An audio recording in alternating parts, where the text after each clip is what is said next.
boom, boom, boom, boom, boom, boom, boom, boom, boom, boom, boom, boom. Oh my goodness, we have 25 Gremlin alerts. Get a different song. Perceptive Earth. Hello there, Olivia. So the thing is, I keep turning off the tech during shows because I can't run the tech plus GTA 5 because I don't know, everything's too laggy. So we gotta watch out the tech again because I don't know. This is money from the past now given to current Rob from the future. Wait, which was the full screen cam up? This one. Okay, got it. How you guys doing? Is this from the 69? Yeah, that's what that is. That's what that is. How you guys doing today? I'm at like half energy, but you know how this works. I haven't even had a coffee, so tonight's gonna be fun. Yesterday was a lot of fun. I have infinite things to tell you about. Actually, I need a coffee. Here, watch the mice for a second. Here, collect some cheese. Look at these lovely people supporting nonsense meme content. Grand Ninja Roach, thank you, my man.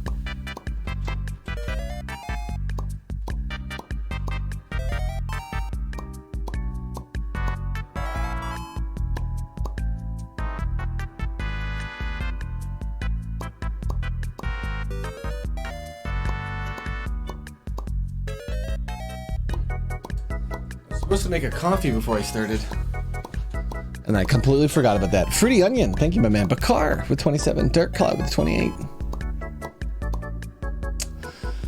Oh man, do you guys mind if I have a slow start today?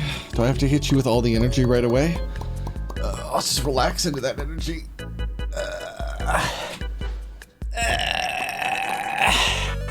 Just stretch into it. We're gonna get this coffee and we'll go. Yeah, today's just this is just chill. I was just turning on the stream because I don't have a lot of time to do streams right now, and I was like, you know what? I don't have a lot to do today, so I think I'll turn on the stream for 2 hours and tell you about some of the things I've been working on. Also, it's a nice time for Europe, and I try to do this for you guys.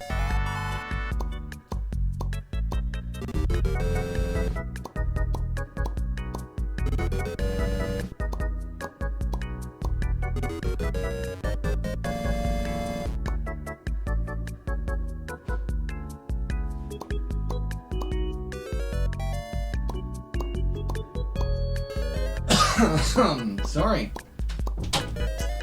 It's gonna be such a slow start today. I need to go slower. Do you guys mind if I go slower? I need to go slower. Oh, January was so fast, guys. I did that Christmas stream, and then I've just been grinding for 4 weeks. Thankfully, Jill's visiting Citra, so he won't be able to do work. So I can just relax for like a week or two before we get back on the grind. This Tilly project we're doing, it's gonna be so successful. It's the smartest nonsense I've ever done in my life. It just is.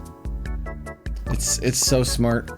It's smarter than it deserves to be. I don't know how I came up with this nonsense. Eradicate, how you doing there, dear? Maris, my goodness. Oh, Maris making me drop coins with her lewdness. I can't believe this. Can't believe this. Oh, good thing Noddle's not here. If Noddle was here, we'd have to do an exercise bit, but he's not here, so we're good. I don't like doing the exercise bit. I just came back from exercising. I don't need to do the exercise bit again. Ooh, a hype train.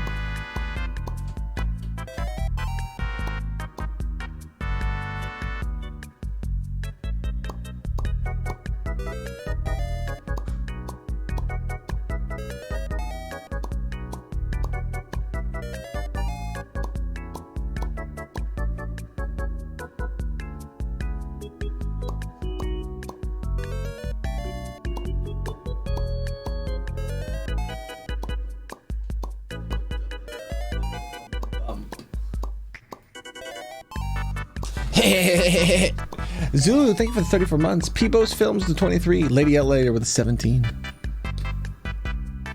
Oh, here's Hive Queen. Oh, Hive Queen's giving out presents.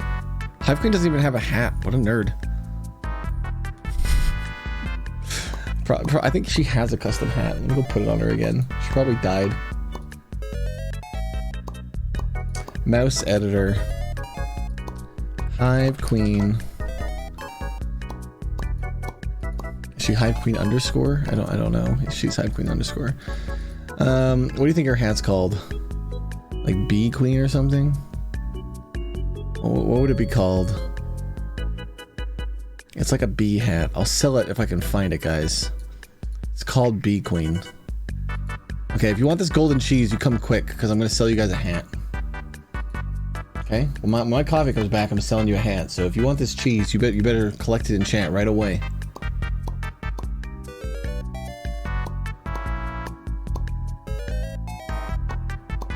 Dark Cloud PI. I think I saw Dark Cloud in chat. Dark Cloud, thank you for the 28 months. Dark Cloud's working on a cool little piece of software. I'm excited to see what we do with it when it's done. There's actually a few guys who are working on cool little programs and stuff. And I love that because anytime you guys build like one of these community programs, it just becomes like a fun little tool that I remix into some nonsense on the stream, you know? Danny Cloud has invented a funny tool that we use on Wednesday that's just kind of funny and scary fun.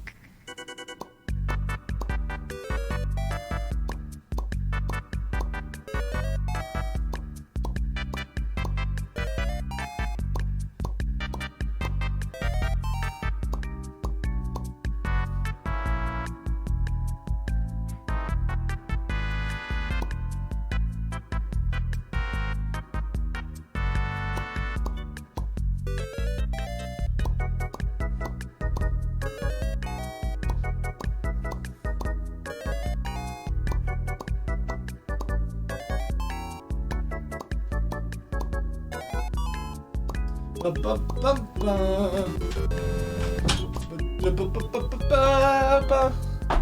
guys are so nice. Just kept that donation stuff just going non-stop while I'm starting the stream. Dorky Owl, thank you for the 11 months, the 1 year. Hello, Dorky. Dorky, I'm sorry that we haven't gotten to RP much on the crew. I think you hang out in places I often don't get to see. I usually keep my characters pretty consistently from police station to pillbox. So I don't really know where people go when they go out to their houses and stuff. Mipsy, thanks for the $3. How you doing, Mipsy? Good to see you. Hey, Boomdaba. This is a nothing stream, Boomdaba. You know all about them. Ah, there's the Golden Radical. I'm just gonna take it. You guys are slow. Rob Sneaky Mouse. My God, 150 cheese goes to me. I'm gonna enjoy this time where I could win the tech. Dejotis, I'm having some coffee. Cause this is like low energy, Rob. And I need to be high energy, Rob, because I'm streaming, but this is the calm before the storm for me, dude. This year is gonna be nutty. So let me explain. Something I was trying to do in like, I don't know, 5-ish years, I accidentally have done in 1. It's so hard to explain all the vision because revealing the vision could like, it's, you know how like if you knew the future and like if you told people about the future that would change the future? It's kind of like that. Knowing meta isn't about knowing the future. What is the meta? Wait, what's it? The meta. Why do I use the word meta? I'll explain. Kids love the word meta. Every video game has a meta. And all that means is this is the thing you do to win. So I always like that word because it was just like if you know the meta, if you know the, if you understand the game, the show, the world, whatever you know, then, you know, you can predict stuff. For example, if you play like a League of Legends or a Counter-Strike or whatever game you know, you can predict things, right? You can predict when certain things occur. When you play with new people in these games, you know the mistake they're gonna make. Case in point, if you play League of Legends with someone new, and you do not warn them about towers, they 100% will die to towers. Every time. You know the meta.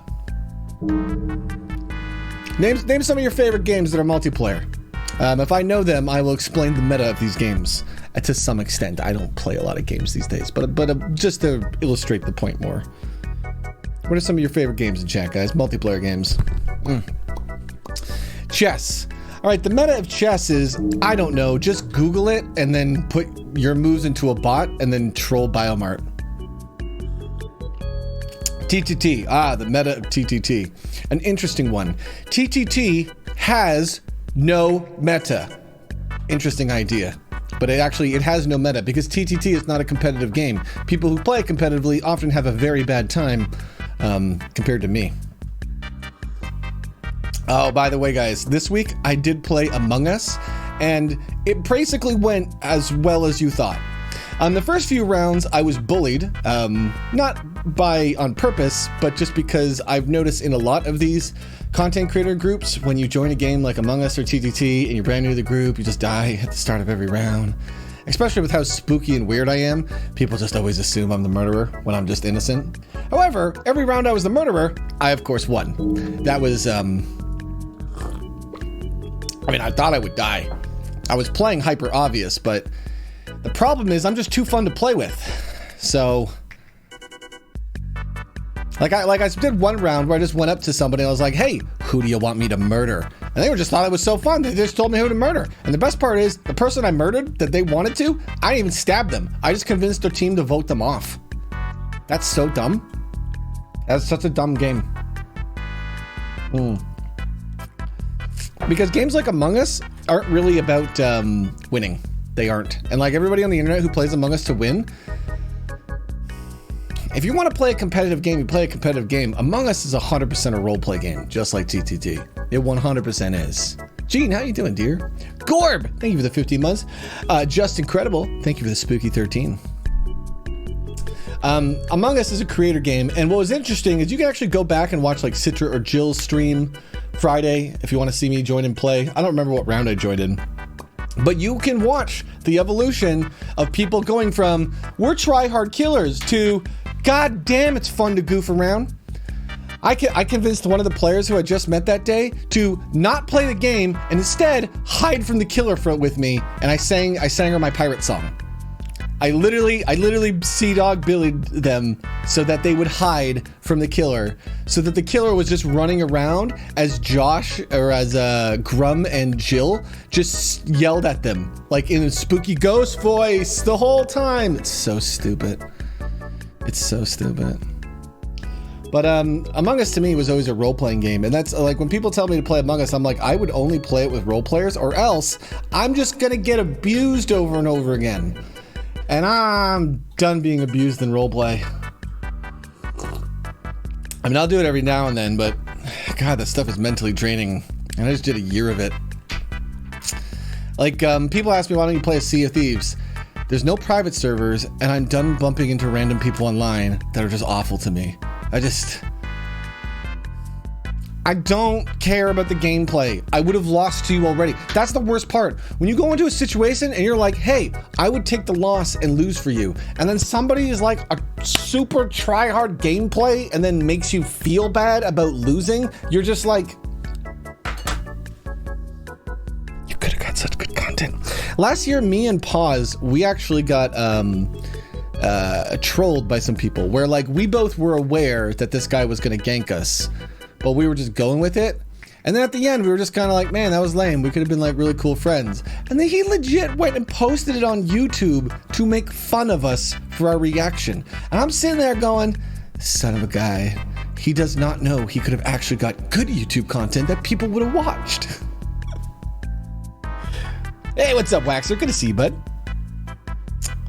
But yeah, I've been having such a blast this last month because the nature of the RP environments I'm in is dramatically different. And I'm not just talking about Tilly. The crew RP has been so good this last month. Guys, I was in a cop meeting last week and I was just like listening in, and like the cops were basically just talking about, hey, how can we include everybody in RP? And I was just like, oh, What a magnificent idea! Instead of talking about SOPs for 4 hours, about how we should, you know, put someone in a jail cell and how much time is thing, we just talk about should we create a good roleplay environment. I was talking to an older community member of mine, and they had quit RP, and I was just talking about him, and you know the reason why they quit RP on the crew RP? Addiction. Because that's a real thing, being addicted to roleplay. Because think about it, if your real life is tough, like it is for a lot of us right now. Here, hold on, let me get this bee hat. I'm gonna sell Robin's hat. If this is an exclusive hat, warning, do you want to sale? Yeah, she's not here, she won't know. Yeah, there's Waxer, that's why I quit. Roleplay is an addicting thing.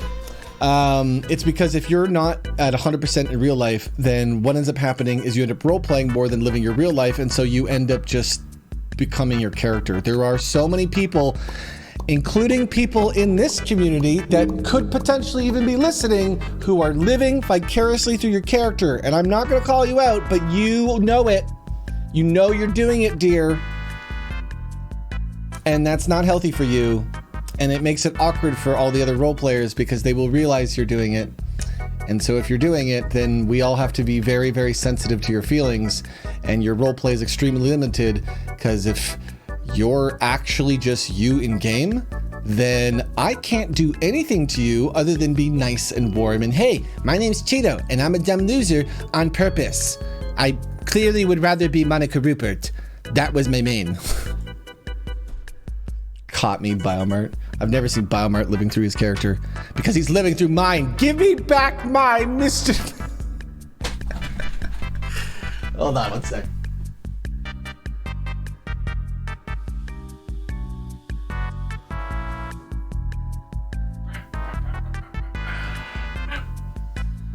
I've had a blast in the crew RP. You know what I did the other day?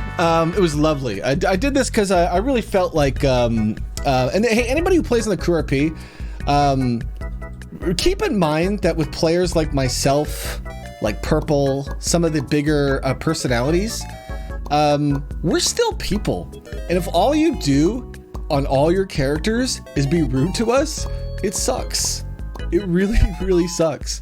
And the other day I knew I had made my friend Purple feel down, and so I waited until he was streaming Bill Lussman, and then Monica Rupert came into town. And here was the bit. The bit is Monica Rupert texted Bill and said, hey Bill, I got a 1 hour till my flight. You want to go out to dinner? And then it was an hour of date RP where me and Purple just did the goofiest shit we could think of while keeping it super light. So it's like, there's no violence, there's no crime, it's just pure Civ RP, but God was it dumb. God was it dumb. I'll recap so you don't have to watch the video, because, I mean, there's too much content, okay? I'm gonna make too much content in your life, so why don't I just tell you the stories so we can have fun moments together? You don't actually have to watch it. Doesn't that sound just as good? Okay. So here's how the story went. Gorb, thank you for the 15 months again, by the way. Zim with a 52 Zim. Zim, I didn't know you were that high. You were very high, Zim. Metal Grunt, thank you for the 2. Anyway, here's the bit. So I text Bill. Bill picks me up at Legion. We go out on a lovely date. Bill takes me to the taco farmer. We go and we have some tacos. I think Bill then talks about his boat. So I say, oh, you want to take me on a boat ride? And he's talking about how he doesn't take his boat out. And I was like, okay, let's just sit on the boat and drink alcohol. Monica Rupert is both classy and like basic. And I've always played her that way because I've always played her in that approachable way of, sure, I can be high class, but also, yeah, I'll eat fast food and sit on a boat and drink. I try to keep her just that, you know, that billionaire vibe where the billionaire is trying to be like a normal person all the time. That's what I like. You have so much money that you could buy an island, but you still go buy $5 cheeseburgers. I like that vibe. It's a dumb vibe. So we go on the boat, and it is hilarious because I'm just setting up all of these dumb minor roleplay traps. Like, here, Bill, can you take my heels? Here, Bill, don't let this get wet. And while Purple's like getting on the boat breaks and just capsizes, and so we RP it as like tons and tons of stuff, just like tons and tons of stuff just like falls into the water, including, and this is the dumbest part, and actually kind of upset me. I had asked Bill as Monica Rupert to take off his jacket because he looked warm. And so immediately after this, we had the bug where quote unquote everything fell in the water and his jacket fell in the water. And I was livid. I was livid that Bill Lussman's jacket fell in the water. Because you have to understand that Bill had just lost his jacket and it's like a part of his character thing and he had just got it back. So I was trying to do this lovely date RP and then I accidentally caused Bill to lose his jacket again. So I get Bill to carry me because my shoes fell in the water and we go to the car and we go to the store, to the clothing store up in Vinewood so I can buy Bill a jacket. And so Purple starts doing this bit where he keeps putting on the same jacket and says it's a different color that's worth more money. And so eventually I say, my God, Bill, that's really nice. Oh my God, $69,000. Do you want mama to buy that for you? So in the spreadsheet at hackmonica.robtv, you will notice, even though it is Crew RP lore, because I don't care, lore or meta, it's just love. That's all I do. I'm just loving my friends. And I want to remember this memory of the time I bought Bill his jacket for $69,000, right? But then there was the other funny part of Bill was topless in the changing room. So Monica says, hey, Bill, can I get a sexy selfie of you? And Purple takes the bait and he goes, yes. And I'm like, perfect. So I get a sexy selfie. Would you guys like to see the sexy selfie? Hold on. I can find it for you guys. I mean, it's just the GTA model with no shirt. It's only the story is sexy. The model itself is, you know, whatever. I take so many pictures that this is gonna take a while to go down the list. Hold on. I took over 600 pictures in January alone. So it's gonna take a while to find this specific one. Here we go. Hey, Zero. Thanks for 23 months, bud. Okay, I'll drink some water. I mean, you paid me money, so I guess I gotta do it. Here was a sexy picture of Bill Lussman. So here's the bit, is I tell Bill a sexy picture, and then of course, I say, Bill, would you like a sexy picture as well? And I send him a sexy picture. I'm not sure if all of you have seen this sexy picture. But part of the reason, this is a funny meta joke, and there's layers to this meta joke that I'm not ready to reveal to you guys, but we'll get there eventually. But what part of the reason I did this joke was because I needed an avatar for Monica Rupert, because I was really excited for this project. I wanted to work with Ridgie. I was gonna get Ridgie to do a Euroams poster, but I decided to have her do this because this is way more fun for both of us. But I send Bill this picture, and I have to be very careful that I show you the right one, or else the stream will not be online for a few days. So give me a second, because this is dangerous meta, so I have to be very careful. Just extremely careful with this meta. Okay, this is extremely careful. So I send Bill this sexy picture that is art that I had Ridgie made of Monica Rupert. Now this is very funny because most people will only see this part. No, not this part, we'll only see this part, right? Because this is what I actually needed. I needed an avatar, right? I needed an avatar for the forums, but if you know the meta, you would know that Ridgie does lewd art now. So I was like, well, I'm just gonna pay for the full poster because there's a funniness to this. And it's that if most of the audience only ever sees this, my goodness, would be funny when they realize the rest exists. Oh, oh yeah, that's right. Oh yeah, you want me to go? Oh no, my goodness. It's too fucking funny. So the bit literally was, hey, I said to Purple, I said, my goodness, check your email, Bill. And this fucking guy opens it on stream without even checking first. I'm glad I sent him the ones with the underwear. Jeez. So that was funny nonsense. Yesterday we did funny nonsense. I'll kind of show you guys in a little bit. I'm gonna show you chaos training, something that I was making up on the fly. I mean, I prepared some stuff, but a lot of it I had to just kind of figure out as we were going. I'm trying to develop stuff. And one of the things that I think we learned this last month about this Tilly project that we're going to apply to Minecraft is you can't play it 24/7. Shut up. That's 24/7 roleplay servers are stupid. That's my opinion.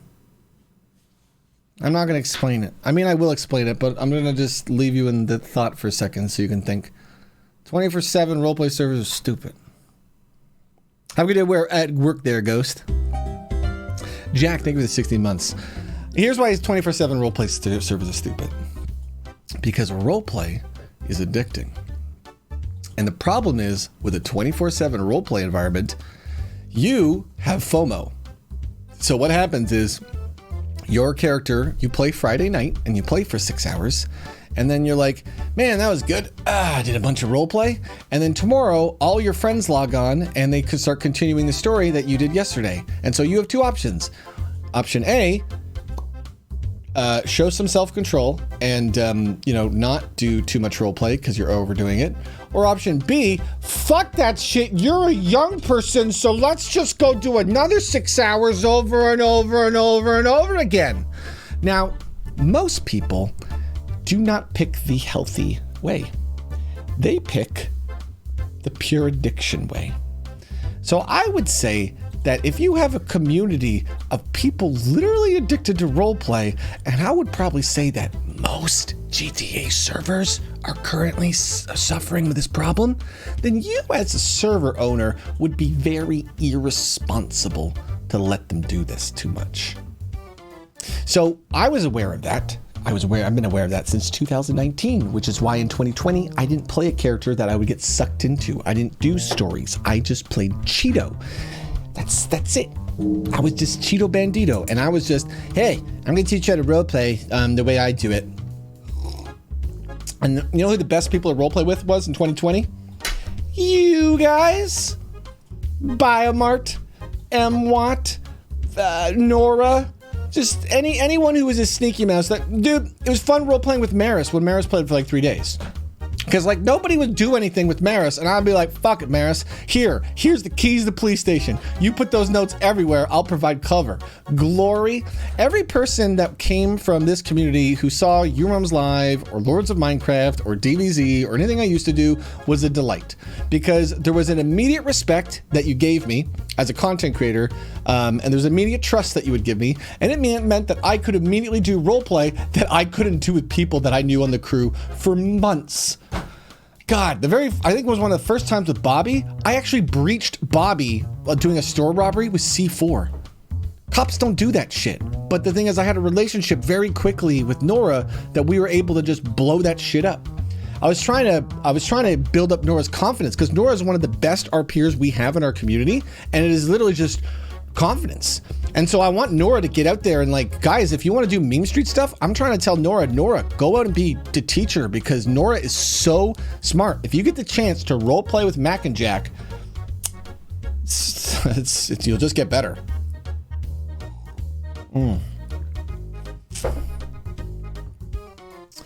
But yeah, last year was so much fun because it was just community-based roleplay. And so this year, I knew we're working on Sneaky RP, but we also have Tilly. And a lot of people might feel left out on Tilly, but it's like you have to understand that Tilly is kind of just like an inspiration superstone. I built this for my friend Citra, who was down in the dumps, and I had some ideas, and now the meta of it has all changed.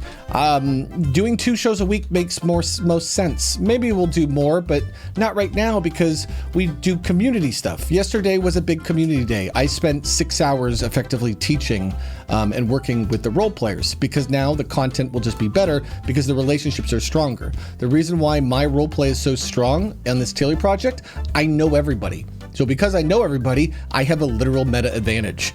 The levels of advantages I have in roleplay right now over everyone else is absurd. It's not even fair. You guys couldn't beat me if you all teamed up, because again, people don't even know what winning in roleplay is. They really don't. How do you win something that's not competitive? If you can't answer that question, Monica Rupert's gonna run circles around you. Because here's a fun thing.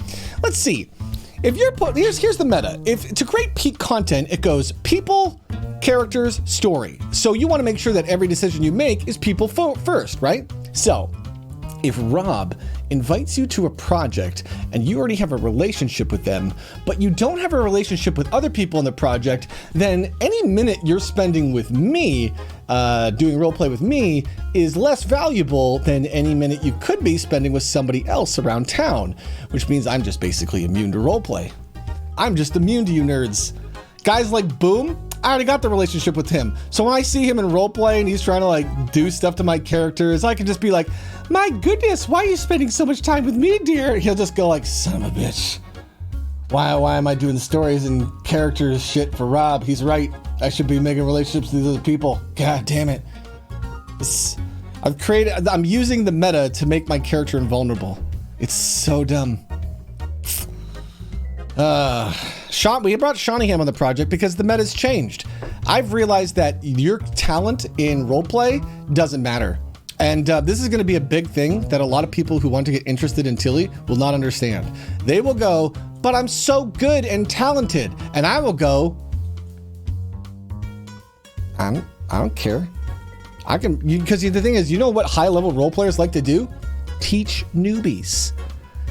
Whenever you have somebody who's brand new to roleplay, you don't gotta try. You just go through the bits. It's the easiest day of your life when you got somebody who's brand new. You're just like, oh, okay, I just gotta do the bits. Man, there was I don't remember his username because it's so hard to remember. Let's Game It Out. Let's Game It Out has become good friends with Jill. I played with this guy in Among Us, and there was a round where I was Cheeto Bandito and I was the killer. So I'm dressed up in Among Us as a cop in the orange Among Us character, and I'm role-playing as Cheeto, and I'm the murderer. So I just don't murder people. I just play as Cheeto and go around looking for the murderer. And there's this moment where I think I arrested Let's Game It Out, and he did what happens so often with like new role players that I was like so delighted to watch a content creator from years and years do this. I did the Cheeto arrest speech. Sir, you have the right to remain silent. Anything you say or do can't be used against you in a court of law. You have the right to an attorney. If you can't afford an attorney, one will be provided to you when available. Sir, do you understand these rights as I have read them to you? Now, here's the thing I know. Cop RP, fucking scary. If you've never done anything with Cop RP, if I pull you over as Cheeto and I come with you with aggression, you'll be scared shitless. So I don't do that shit. I don't play an aggressive cop. I play the nicest, easiest, dumbest cop that you can very easily de-escalate your tension because I'm trying to build relationships. If you're playing your selfish, I'm a badass cop and I'm so scary. Well, good luck making relationships as fast as me, nerd. If the meta is peak roleplay, is good relationships, then technically you want all your characters to be about building relationships. So, who are my characters? We got Cheeto Bandito, the cop that loses to every criminal and lets every other cop take the win. We got Sea Dog Billy, who works with any criminal and lets them backstab him as much as he wants, and also pays them and gives them anything they want, and just brings them on fun crime. And then we have Monica Rupert, who is a self-aware character who is evil in-game because she's nice out of game, trying to help everyone grow as artists. All of my characters currently are designed to build relationships. I had one selfish character. His name is Phineas Barringster. He died. I don't plan on making any other selfish characters. I don't. It's a waste of my time. I don't think there's a limit to relationship building, you know? So going back to Sneaky RP, it will not be a 24/7 roleplay server. I think we should only have 3 or maybe 4 days a week where it is open, and I think the other 3 days should be the type of environment where you can log in and you can talk to people, but you're not allowed to stream, and it is just an environment where you can hang out. And we basically say no real roleplay should be happening. If you want to perform little bits and stuff, but it's non-canon, okay? It's non-canon. And I think we have to have a few more days than 2, simply because there needs to be more flexibility for people to be able to get involved. But I think there's a benefit to shutting it down as well. And so we're definitely going to have that environment where you can log in on some days and just be, just hang out with people. And then on other days you can perform, and then it'll be that duality. I think it'll take a while to really develop that type of culture, but I think it'll be really perfect. And I'll probably use something at the top, like where remember how we had Lords of Minecraft? And for those of you who didn't play Lords of Minecraft, we used to actually have this mode that said recording at the top. It would say Lords of Minecraft, and that's how everyone on the server knew the Lords were recording. And that's what we're gonna have. We're basically gonna have it, the server is in canon mode or non-canon mode. Yes, Tavern Fire. See, we knew we were gonna have a test server for that, but I think there's a benefit for the main server being that. I think there's a benefit for when people are like, man, I wanna roleplay, but we can't. you know? Because the truth is, a lot of people will just get addicted to roleplay anyway, and I can't stop them. If I only give you 2 days a week, then you'll just go somewhere else and fill it up. So what I would like to do is make it so, at the very least, if you're going to get addicted, we can put you in an environment where we purposely slow you down, because you just go, oh, well, I can't do anything on Friday, so I'll just hang out with the community all day, you know? Maybe in the future we'll actually put hard limitations on people's time, but to be perfectly honest, guys, I think as a human being, sometimes you have to be allowed to make mistakes. I allow people to make mistakes on Tilly. I trick people. You know how I would trick people as a game master in U-Realms? Now I trick them and bait them into mistakes so that I can take them to the side and go, why did you make that choice? Because that should have been so-and-so's choice, but you made that choice. It made sense for your character, right? But that means you went character over person over story. And you should always go person over character over story. A lot of the time, your decisions in roleplay aren't bad, but again, if you're not really focused on the relationship building side, you're not building the relationship. Because here's the meta. It's not that you want to be in Tilly. What you would want is you would want to slowly over time, and this would take potentially years, build up a community of friends to make your own Tilly. For a lot of you guys here, that'll just be sneaky RP. Because like, here's the meta. So many of you are nostalgic to Minecraft. We're building like the perfect upgrade to what Lords of Minecraft is, you know, where everybody is a lord. Cue the bell. Where everybody has the power to do what the lords did, and they have that power because of respect, you know? And so we can bring new people in, and we can give them new power, and we can teach them to be very community focused, a lot of relationship building. We don't have the conflict RP of GTA, because truly, I don't think people should learn GTRP. I think most of the people that are new to RP, I think most people in GTRP shouldn't be doing it. But then again, they have nowhere else to do this roleplay, so... And it's really fun and addicting, so... It's tough. So I'm trying to maybe take over the world with this nonsense. That's the meta. I'm trying to make it so I can help be a voice for what roleplay could be. And then use my infinite inspiration digital bard power to build it. So because the meta has changed and I've been thinking about it like that, I don't really care about bringing in any more role players. I would just rather bring in people I've built up relationships with that are artists. So what's funny is this week I started to get some artists involved, and damn, they're getting passionate fast. And then they'll say things like, Rob, you have no idea how inspired and passionate I am. And I go, yeah, I do. Yeah, that's why you're here, dummy. That's why you guys are here. Because if us role players like to work with newbies, then it's really fun to take a newbie and teach them our roleplay. Because here's the problem. If you're already a content creator, if you already got your roleplay confidence, it is so hard to teach you that roleplay culture. Whereas for some reason, all the sneaky mice, all the people who grew up with my nonsense content, they already have that culture. So it's really easy to roleplay with them. So why, if roleplay is something teachable and you don't really care about skill, would you recruit role players over community builders? Or just people good at building relationships? Why would you do it? You wouldn't in my mind. So Sneaky RP's coming. This month it's gonna be slow. I would wager it's summer, and you guys will just have to be patient. But if you want to get involved in roleplay, here's what you do, okay? You go do Meme Street with people in this community now. If you need the tech or the music, and you're willing to be the person who runs the day, reach out to me and I will set you up. And then I want you to go out and invite other mice in our community or the people in the greater roleplay communities or communities you're a part of, and invite them to do roleplay once a week with you. And you can just use our tech and you can just put on fun light shows. And if you invite a few of the role players that are in our community that are very clever and creative, they will teach you very fast how to do all the nonsense they do, and you won't even realize you're learning. You'll just be having fun the whole time, you know? Woo. Dropped a coin.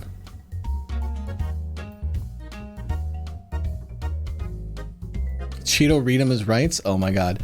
This is so funny and cute. Hold on. Let's see this. This is the clip that tells me that this roleplay stuff will take over the world. When you can take these big content creators and you can make them freeze up.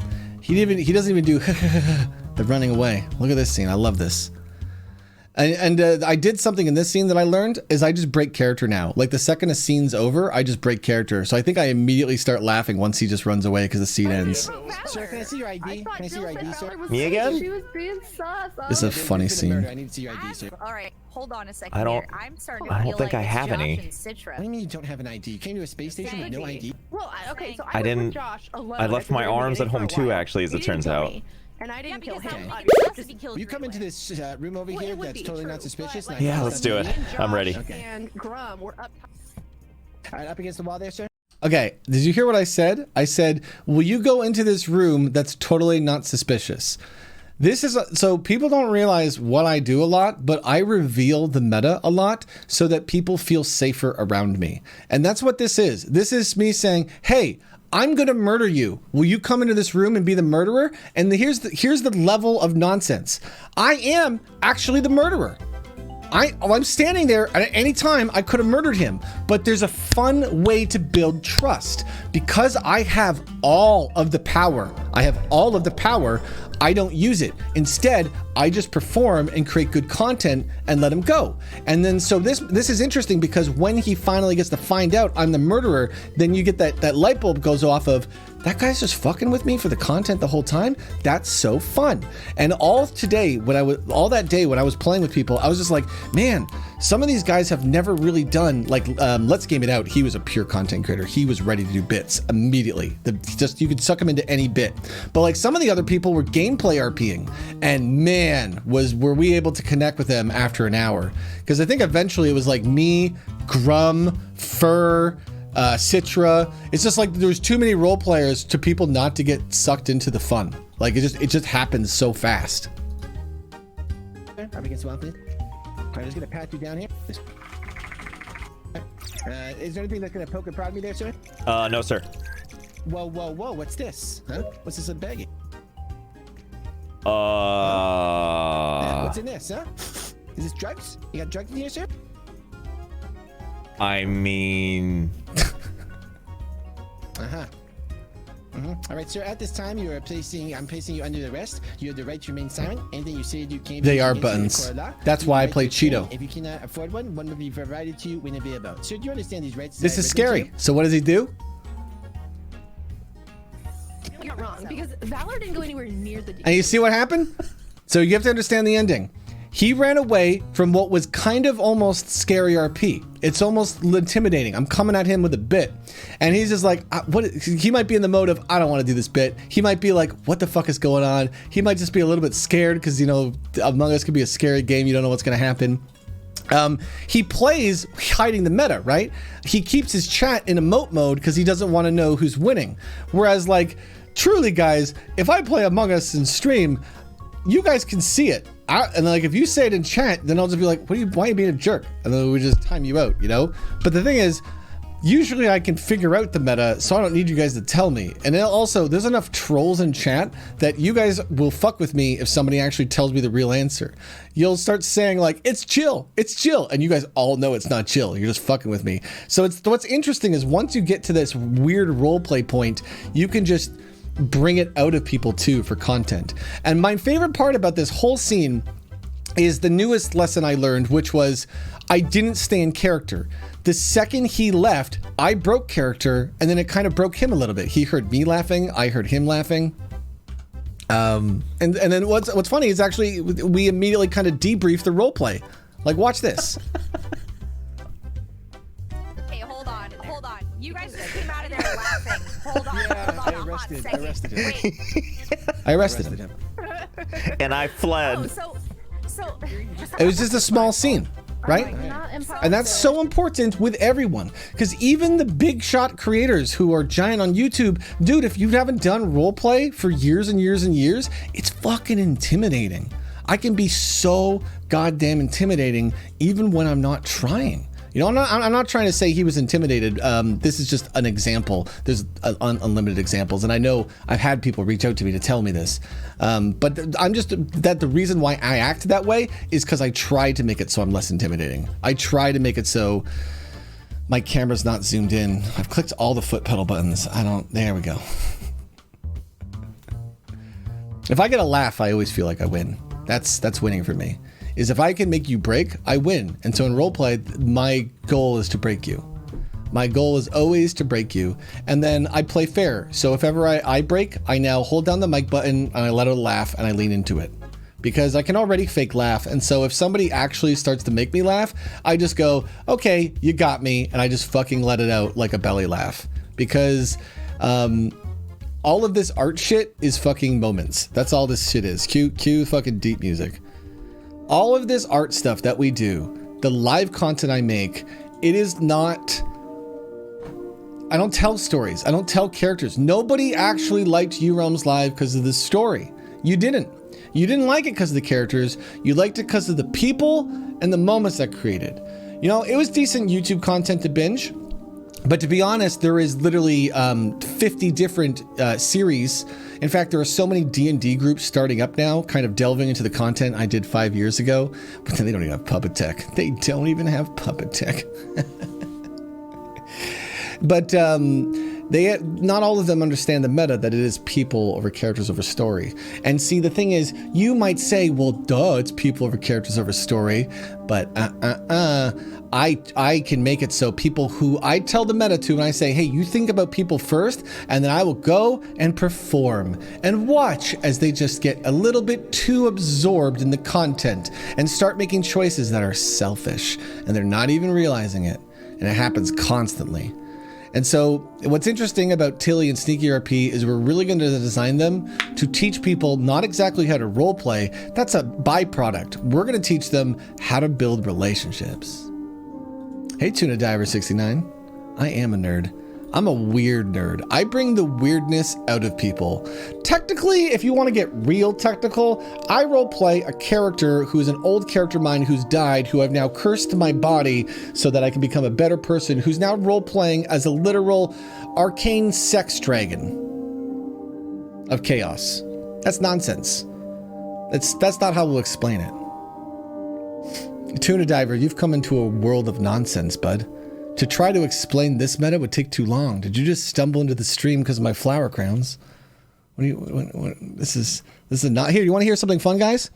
Talking about moments. A lot of you guys have heard this melody. It's enchanting. This song. Tuna Diver, this song. What do you think of this? Is this enchanting? Oh, Tuna Diver, I gave you a third chance. Why don't you take a break, bud? Why don't you listen in? You probably will just go to another stream to like troll, but if you want, you can listen in and I'll connect with you and we'll do fun things. But I understand you need the attention of trolling. I don't mind being trolled. To be honest, my job is to be trolled. Truly it is. I've just decided that rather being trolled by random people online who don't know me and you're being abusive when you troll, I like to be trolled by my friends. That's fun. When your friends fuck with you, God, that's fun. But you really have to know they're your friends. You have to have that trust. And so if you're just a random kid online trying to joust with me, my goodness, dear, you won't win. I'm Bruce Willikers. I've done 500 live events where 100 random people came in and I just had to trust them. And so a lot of them were just not really the greatest. There was a lot of great ones, but a lot of them were just abusive to me as like children. They didn't really intend to. It's just, they'd get sucked into the illusion of it all. They'd get enchanted. They'd be like, oh, I get to be on the stream with thousands of people. I'm going to troll. I'm going to try to do something funny. I'm going to make a dick out of stone or say something bad in chat or jump in front of the camera so nobody can see anything. And so Rob has to death stare you, kick you off the server. I called it death stare, but really what I was doing is just removing problems. You know, I was not just the showrunner, I was the main character of an abusive roleplay environment. And that sucks. Sucked. My living was to get abused by people online. And I role played as a character who was toxic. You know, he was an army general. Jimmy, get to the wall! So what the fuck are you doing, Jimmy? I see you call that a wall. I'll kill you, you son of a gun. Jimmy, if you don't dig that goddamn hole, I swear on me mum, I'm gonna come over there and I'll death stare you. And the dumb thing is, people just ate that up. They loved that, like, army general vibe. They loved it so much that when I realized it was unhealthy for me to do it and I walked away from it, people would badger me about doing it more. And I would try to explain, like, man, I don't like doing that stuff. It doesn't bring me happiness. And they would hurt me still, you know? But what's interesting is I can talk about all that stuff now because that stuff is all in the past. And I feel really healed by it all. I feel very experienced and wise by being abused on the internet for years and years and years. By just performing live show after live show after live show where I created moments, you know? I thought I was telling stories. I thought I was building characters. I thought I was building a world. No. I was accidentally just creating powerful live moments. And the interesting thing about being a human, the interesting thing about art, is what is good art? If you and me have a contest where we draw pictures, who will win? I'm not really good at drawing. Maybe you are, maybe you aren't. But technically, both our art is valid, right? If somebody draws something amazing, like something Megan did, like that dragon poster that Lily did, that is just as valid if you draw it in 10 minutes. This requires so much technical skill. It requires so much practice. But in terms of artistic value, no, whatever you draw is the same as mine. So what's the difference then? If all art is equal and it's just technical skill, then what makes good art? Isn't that interesting? What makes good art? I don't know. I don't even know if I have the real answer, but I'll tell you what I think makes good art. I think what makes good art is the moment you see it. That's it. The moment you live it. That's it. If you're hanging out with me right now, we are sharing a moment. I don't know if it's a good one. Might be an interesting one. Do you think our fun guy that I banned for 10 minutes is still in chat? Do you think he's still listening? I hope he is. I'd love to connect with him. I'd love to make it so instead of trolling, he can realize, you know what?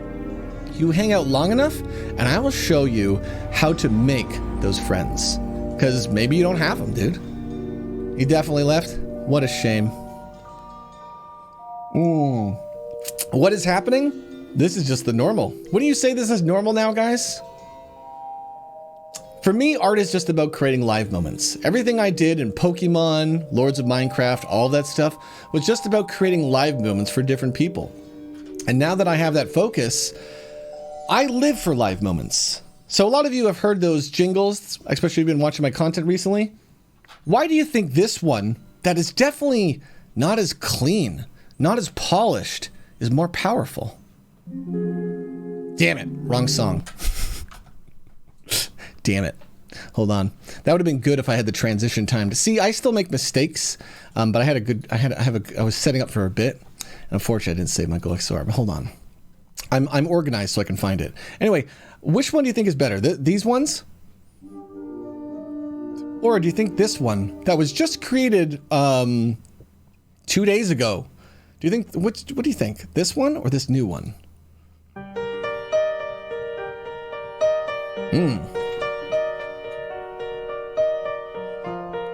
This was played by 88-Bit Music. This is the first time he's ever played this song. He just listened to it, and now he's playing it for me, so live on the internet. Yourself? No, I didn't make it, Trevor. I know that I knew that you did music stuff, but I didn't know that you compose. I don't really compose music per se, do I? But I do compose moments. Something like this, right? Yep. Doesn't really matter if it's heads or tails. I win either way now.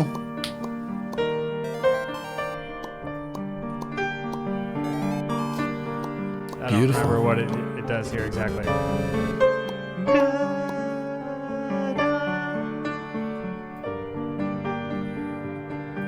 Ooh. This guy's playing my own nostalgia, a song I've used in my career for 12 years. Which version am I going to like more? The perfectly clean one Or the one that he didn't even make an ending for? Which version is more important? Which version is better art? I don't remember what it does here exactly.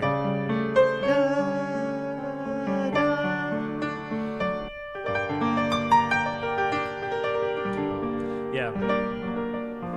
Interesting. Isn't that interesting? You know, if you realize that a mistake is just as powerful as a biggest success, Anyway, that's why... the gist of it. Thank you, Trevor. Why would you ever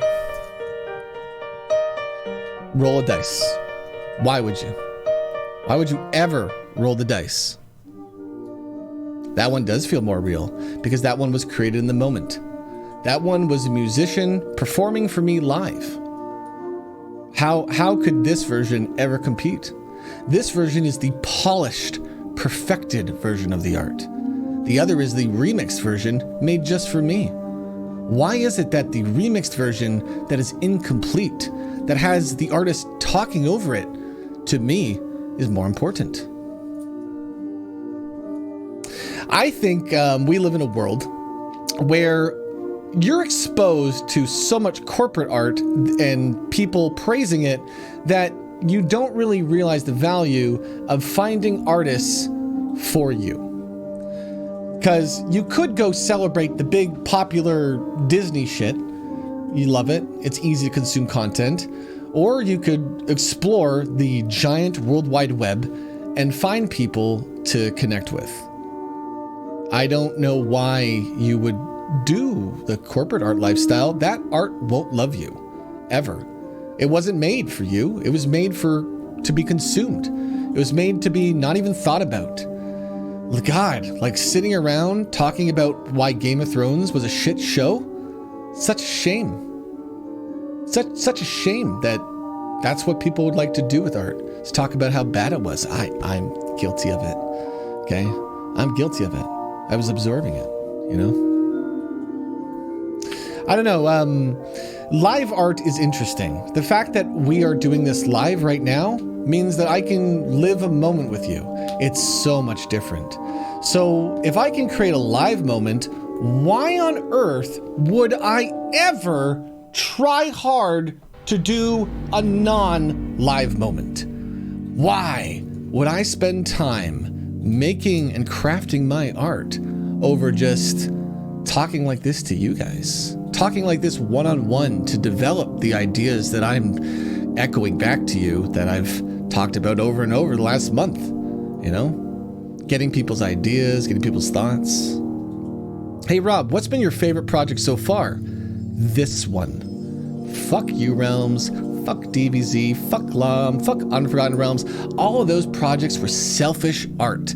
That was when I was a dumb, naive artist, and I thought that I was so talented that I should just go do whatever I wanted to do. You know what? I love that I did that, though, because now it allows me at the age of 30 to go, dump that shit in the public domain and remix it all. Because here's the meta.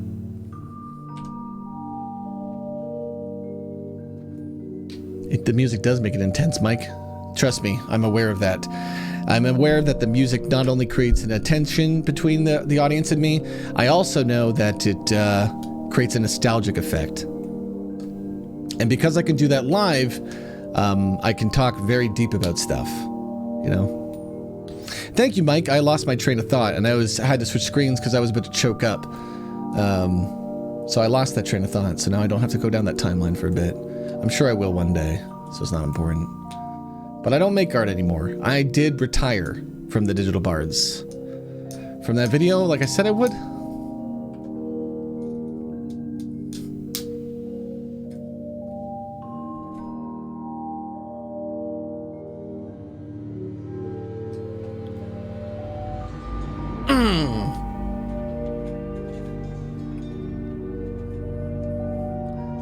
My goodness. Alright, so I'm just gonna be the character for 1 second. Being the character is much more powerful because Monica is a way of thinking. I didn't like who I was, and so I screamed at the internet and then made a deal. I made a very powerful deal, and the deal was either my audience pays for the selfish art or I walk away, and so I have. Danger! I don't want to make that selfish art. I don't care how much you loved U-Realms or Lords of DBZ. My goodness, I will just remix it and do it with my friends, and it'll be better in the future anyway. So until then, I just help my community grow, because truthfully, I don't need this job. I've now created the perfect way to retire. Every Wednesday or whatever day of the week I do, I get to log into my very favorite moment in time. The moment in time when Monica Rupert was celebrated by her friends when I was so lonely creating U-Realms Live. So I have no interest in telling my art. I have no interest in that. And instead, I'm just gonna take shit over. Because I think this shit's more powerful. I think the idea of giving away the art is the meta. I think other artists are about to follow suit. I think the corporate artists who are still caring about money do not realize how powerful it is if you are a live artist who can create a Netflix show every week. I don't know how corporate's gonna compare. How can you compare when you train up actors that will be just as good as your actors, but they've had relationships for years and they don't do art? They just play games with each other at a very high level. You know, play role play games. They role play. They like to perform. They like to joust. They like to tell art not because it's selfish art for them, but they like to make it for other people. When every artist is not making art for them, but is making art for another artist, then my goodness, they all get hyper and infinitely inspired, because human beings love to do things for other people. And do you know what makes your art feel valid? Doing it for somebody else. This is interesting. I don't mind revealing the meta to you guys, because truly I think we are about to take over roleplay. I think Sneaky RP will be huge. I think it'll be huge because there's no such thing as Minecraft RP, and we've created a perfect culture for it. And I like it when mistakes happen. I like it when somebody donates 26 bits and doesn't necessarily expect Jimmy. Maybe they did. I like it when you guys make me drop coins and I make mistakes, because it just challenges me. We did chaos training. You know what chaos training is?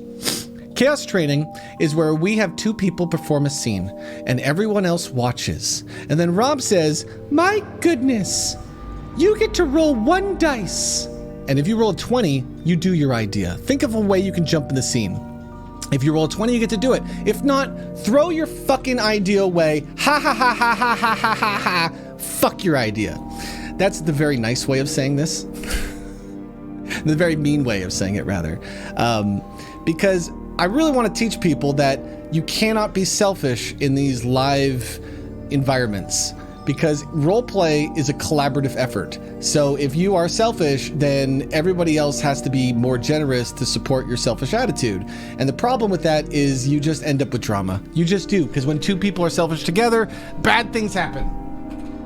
If you roleplay in a gameplay environment where you can power game somebody by walking up and shooting them in the head, and that's kind of accepted RP, that's hard.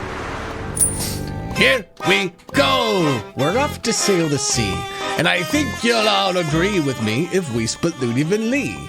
So let's go, but where I do not know. Let's grab a map, find all the scrap in a boat that we can row. Oh, we shall be friends as we sail across the land, singing our song while we dig and dig through sand. Ahoy me, Captain, look, it's the treasure that we took, and I've gone ahead and sold it for this brand new silver hook.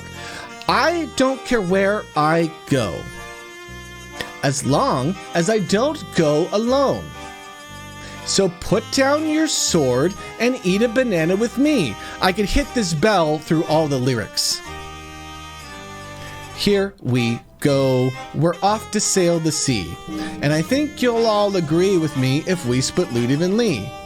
So let's go, but where I do not know. Let's grab a map, find all the scrap in a boat that we can row. Oh, we shall be friends as we sail across the land, singing our song while we dig and dig through sand. Ahoy me, Captain, look, it's the treasure that we took. It's U-Realms. I gone ahead and sold it for this brand new silver hook. I don't care where I go, as long as I don't go alone. So put down your sword and eat a banana with me, 'cause the anchor's up and we going, matey. Oh, I don't know where we all will go. We'll sail around from town to town for friends we don't yet know.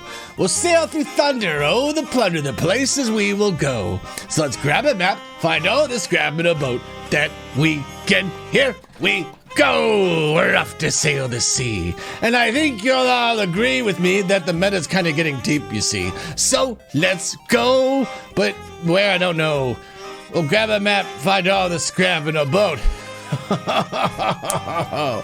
We got the boat already. I'm already rowing. So that's pretty fun. Hey, VK, how you doing? Isn't that... So, hey, you know what's fun? Mike, you didn't know that was going to happen. Mike doesn't know that $50 triggers that. These prices and all this shit still aren't solidified. Mike was just saying something nice, and it just turned that into a moment. So why would I continue on the tangent of whatever the fuck I was talking about instead of living a moment with Mike? Boom! Thank you, Mike, for proving the point for me.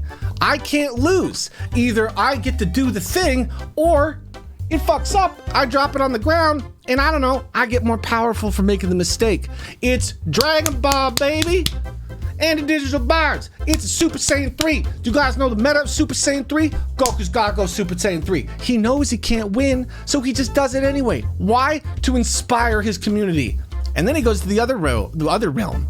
And I don't know, the bullshit happens and the rest of the saga is stupid. I don't know, it's not a good metaphor. It's just the one I was using at the time for myself. The idea of just going all out, you know? And I have gone all out, just in a different way.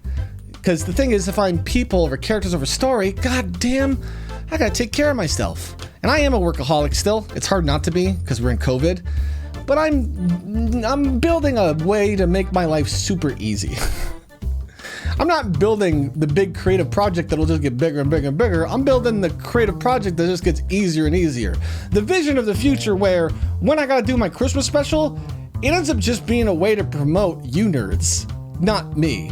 I'll do like a Space Squirrels video or something and try hard on that, and then the rest of the time is just doing content with you guys.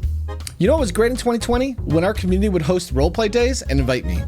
That was great. I was very nervous to do that stuff because I didn't have the strongest relationships, but it felt nice to be included, so I tried to do as much as I could and tried to stream it, even if it was wonky or weird and not the best content, because fuck content. Fuck it. Fuck it. Just fuck it. You know, if you want to know the meta, on the 11th, on Wednesday, I'm going to tell you the meta, okay? So here, if you don't want spooky stuff scary, if you don't want the spooky stuff that happens on Wednesday to be spoiled for you, then you need to like go for a walk. You need to come back in 5 minutes. You're not going to do that. You're going to sit here and listen to the meta, and you're like, but why? Why would I spoil this? Rob just told me he's spoiling the fun for me. Why would I why would I stay here and get spoiled? I don't know. It's more fun. Sometimes it's fun to just know what's going to happen and be like, I can't wait for other people to see this bullshit. That's just as fun. So if it's fun to both be surprised and also fun to just, you know, watch other people get surprised, then I guess you can just know the meta.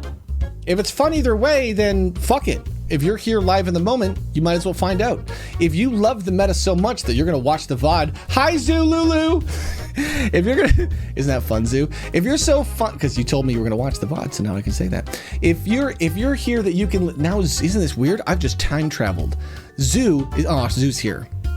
Zoo, you weren't supposed to be here. You were supposed to be at work, so I could talk to you in the future. Get out. Get out of here. How dare you live this live moment? This was supposed to be a live moment for future Zoo. How dare you, Zoo? Zoo, you go back and you watch the VOD as well. You live 2 moments for the price is 1. It's too dumb. It's too funny. It's gonna be a good year. This is gonna be a good year if you like to hang out with our community, because I can create this infinite inspiration forever for you guys. I have finished the Song of the Digital Bards. I have found my people. I have found the people who I want to dump all of my power into and just make very powerful to just see what happens. You know, And honestly, COVID crippled me. It really did financially last year. It was so hard because if I'm not making content and I'm purely focused on relationship building, then it means like the fans who only support because they don't really care about me, but they just support the content, they're starting to fade away. The audience members who are losing their jobs, you know, they can't support it. But here's what's the interesting thing, guys. I'm not really going away. This energy you feel right now, this is what we traded for. Will you get the shows and the stories that I used to do? No, you won't. But I'll remix them, and they'll probably be better anyway, because, you know, you probably only liked them because they were fun live moments and just fun content with friends. You probably didn't really even care about the story. I mean, maybe you were interested in the story, but all stories are kind of interesting, so who cares? Like, who cares? You know what I did yesterday? I'll tell you the bit. So yesterday we did chaos training, and I decided in between I'd start introducing my Grand Paladin training. This is a bit that I'm preparing to take over the world, and I'll tell you guys with it later. But I'll tell you what the bit was, so because you might be able to figure out the meta of why I would be teaching everyone this high level bit. At some point when we were in the middle of our chaos training, we were taking a break. And then Monica just comes over radio to say, My goodness, everyone, here's what we're gonna do. If you get shot with a sniper rifle, then you become a Monica deer, and we're gonna keep going until there's no Monicas left. You have a minute to get going. And the idea was everybody would run and then cue the Grand Paladin music. Monica just starts shooting you one by ones with sniper rifles, and then everyone else becomes Monica. And the game is, it's time to play Monica versus you. Because if Monica's going in the public domain, it's very powerful to get other people to realize the power of that. And it sets up a bit to deal with toxicity on the internet. I'll tell you about it in the future, but I got a plan. I think I can out-roleplay anyone, and I think I can bait them content creators into taking out the toxicity in their environments. I think I can punish them for their toxicity and make their viewers who are watching it and think they like that toxicity to like roleplay instead. I'm gonna become a real vampire in real life. I'm gonna meme my way to becoming a millionaire by role-playing a billionaire. Or I'm not, and I'm gonna have great fun with my friends. That's a good coin flip. Get rich and take over the world. Have a great life with your friends and be filled with love. Actually, the rich one also has the love part too. This is a good coin to flip. Heads or tails? Ooh, let's flip it. Let's ask the stupid universe. Damn, the part is with this bit is I can rig the coin. I'm just letting you know the meta, is I can make it heads or tails. Anyway, let's ask the universe. Get rich and have lots of love in our life, or just, you know, have a relaxing life where we don't have a million people's voices and Rob doesn't have to be a voice for roleplay and pushing progress, and so he just gets to relax with this niche community. God damn, I kind of want to fail. I would rather have a tails. Being loud and rich and having to fucking push social issues forward, that's fucking effort. All right, heads or tails, let's find out. Ooh, danger bet. Okay, you want to bet your lives on it? Sure. Heads or tails? You want to bet on this? All right. I like it. Place your bets. Heads or tails, what's the coin going to be? If you die, you die. If you get it wrong, you die. If you get it right, you double your cheese. If you get it wrong, by the way, you lose your Sneaky Mouse hat. So if you got a good hat, I don't know if you should do it. You know, the coin is such a powerful thing. I want to talk about it more. Like, I flip coins in real life because it allows me to always be in character. It allows me so that, because like you go and do it. If you're so brave, if you're such the brave, strong man, you go out there in public in front of people walking on the street and you flip coins all day. And you drop them because you don't know how to flip them all day. And you wait as when you drop them, everyone around hears the sound of it falling on the ground. Let me let it hit the desk so it has that good sound. Ooh, that's the one. You flip coins all day where they hit the ground, and you watch as everyone around you looks and the eyeballs stare at you, and you realize it's just a way to train myself to never be embarrassed. So if I'm embarrassed, because I still get embarrassed when I get all teary-eyed, I gotta go over here, you know. I'm still like trying to get past like being able to be a complete and full person with you guys, you know, being able to be that emotionally vulnerable. Anyway, here we go. Let's flip the coin. Let's ask this dumb universe a question. Okay. Let's ask the universe, will we have love in our life or will we have love in our life? Interesting. Ready? Here we go. I don't ask the universe that question. Are you guys out of your mind? You never ask the universe a question. I'm not going to pick up that coin. Oh, I'm not even going to pick up that coin.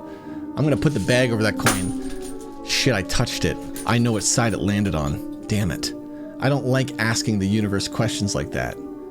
Because then I'm not really making the choices myself, am I? I'll ask the universe a dumb roleplay question, but real life stuff? No, guys, it's a bit.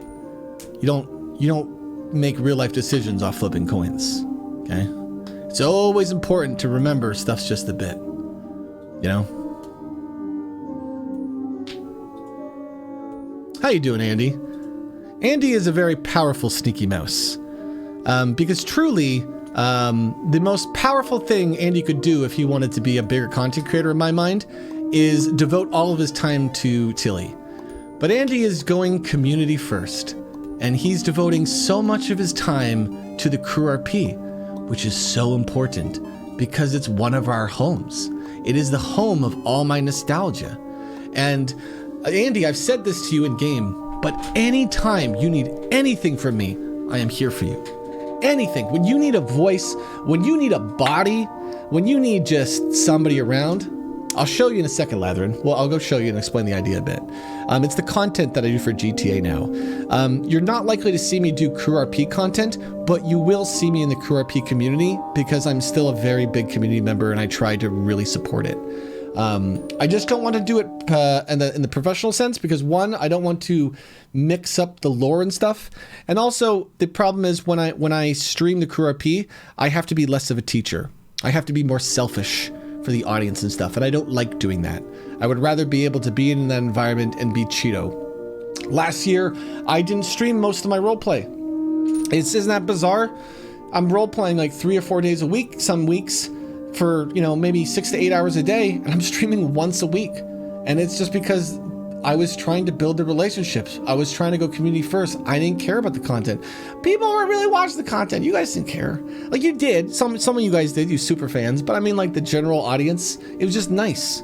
The best part about that content was the fact that I was live and you could share the moments with me. The stories and stuff, secondary. They always will be, you know? So that's why I want to live in sitcom reality roleplay. I don't want your big, long super story. I'll do that on the Crew RP because, again, community matters. And I don't want Mo Gilgully to not be able to have a conversation with Cheeto. I don't want, like, people think I might disappear. And it's like, no, I'm only doing 2 days of roleplay because I've realized the meta. 7 days a week roleplay is too much. It creates FOMO. It creates stress. I really actually hope the Crew RP realizes that. I kind of hope the Crew RP one day goes, we should just shut down the server on Mondays and Fridays. And then on Mondays and Fridays, it's just a server where you log in and test bits or something, you know? Or on those days, we don't even do those roleplay. We all go play games together and stuff. Because that would just make the community stronger. It truly would, you know? 24/7 roleplay environments are dangerous. People get addictive, they have FOMO, and I just watch people endlessly grind themselves out. And a big reason why a lot of these roleplay environments work right now, young people. Young people don't mind grinding their souls endlessly. But you will. FOMO is fear of missing out.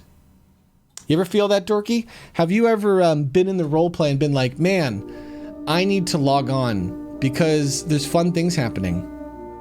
Me and Citra talked about this a lot. We talked about how we had the power to both turn on our streams and suddenly the Crew RP population would double. Makes sense. I come on, I want to have a lot of fun. Citra comes on, he wants to have a lot of fun. You guys see two fun people that you know will just do anything that you want to do. Of course you're going to jump on. It immediately becomes a fun environment, you know? But that's kind of the danger of it, is the reason why a lot of people jump in is that fear of missing out. If ever you've wanted to go to a convention and all your friends go to the convention, you felt this feeling. It's a shitty feeling, dude. it's a really hard to absorb feeling. So I find that probably the best way to reduce fear of missing out is to make it so there's less to miss out. If the Monica Rupert Civ RP only happens once a week, if the Wimley style cop show and Wimley Civ RP only happens once a week, then it's just less. So it's easier. And I think that is a better RP environment for everyone. Truly. Do you have interest in live action roleplay events? No. Why would I? Let me load up Tilly. Why would I have interest in live roleplay? In my opinion, I'm less powerful in the real world. Like, in this world, I can play music and videos and sounds and transform. Live action roleplay? That's Hollywood stuff. That's old world stuff. This is new media. I would do it for fun community stuff, but like interest in actually doing that stuff? No, like this music is so enchanting. It's nostalgic. For some of you who have been old fans, you've accidentally heard it and it just clicks something in your brain, because if you heard this song when you were a kid, it's such an enchanting melody, then it will just loop around in your mind forever, you know?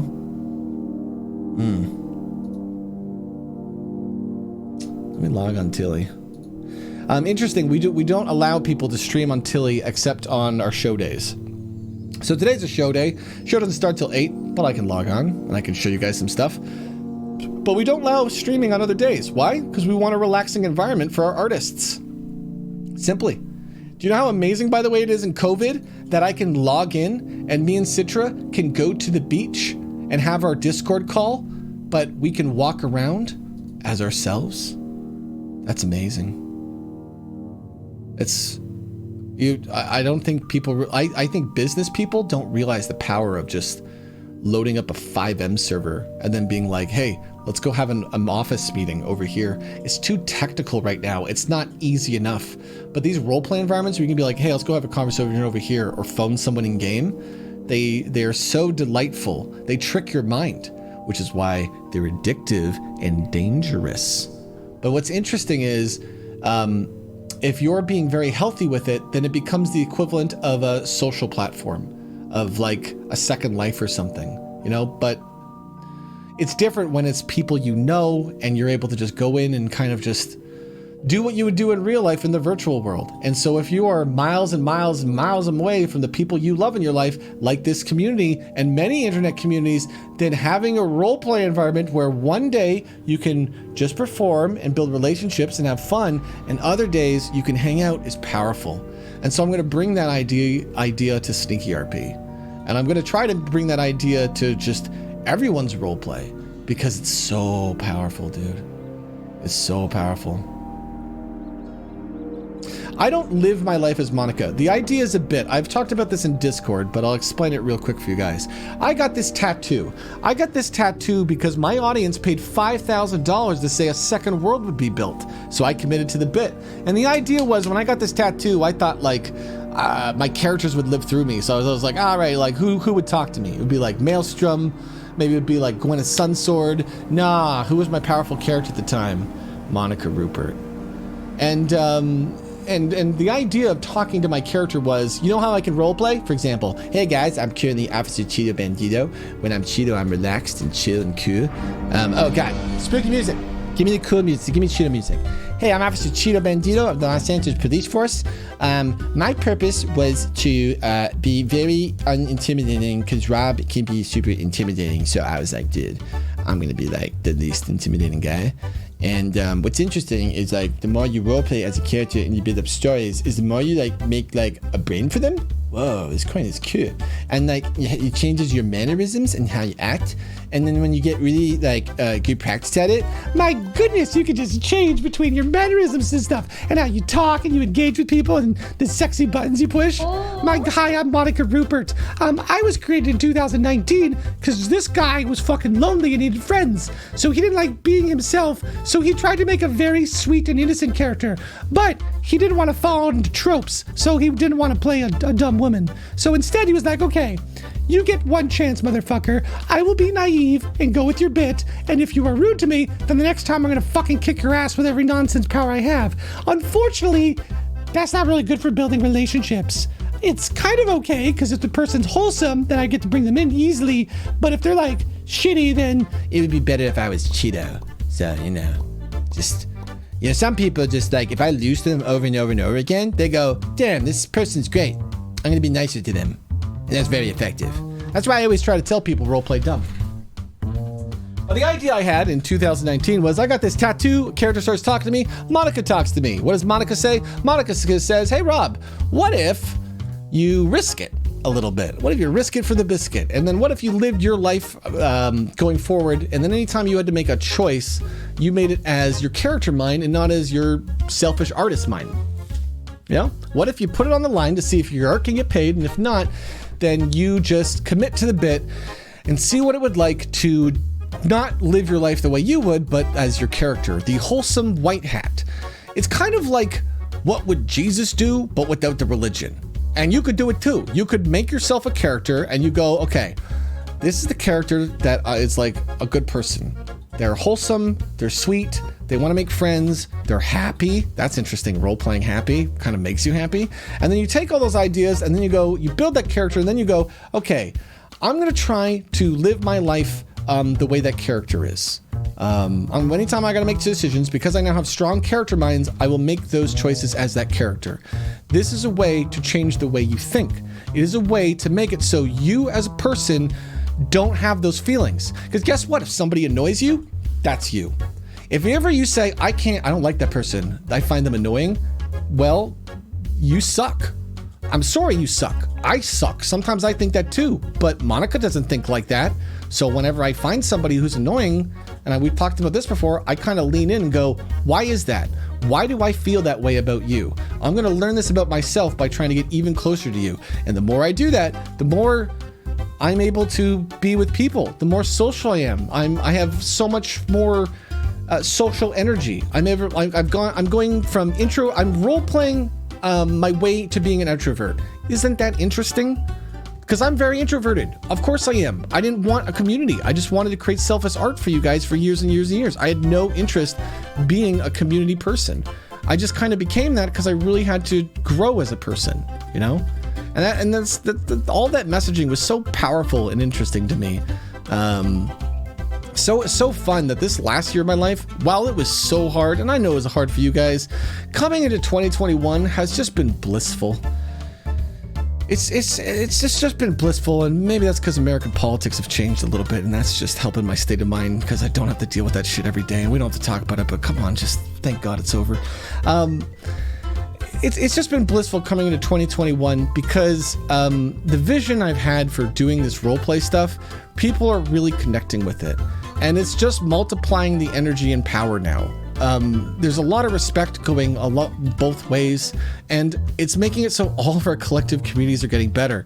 My God, I have not had a negative experience on the Crew RP all month.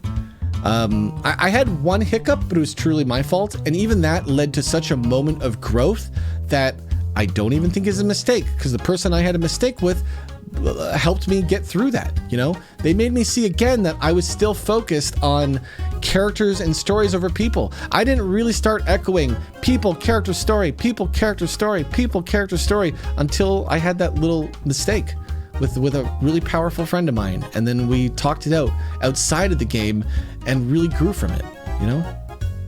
Have a good one, Vid. The Wimley stream should be a fun VOD vid. I'm not doing anything special. I don't have anything set up for it, okay? That's the interesting thing, is I don't set up anything fun unless I can do it fast. Want to see some fast things I set up? Hey, we did chaos training the other day, okay? So we did this chaos training shit. All right, I'm gonna turn off the tech. You wanna run the parade? All right, we're gonna run the parade first.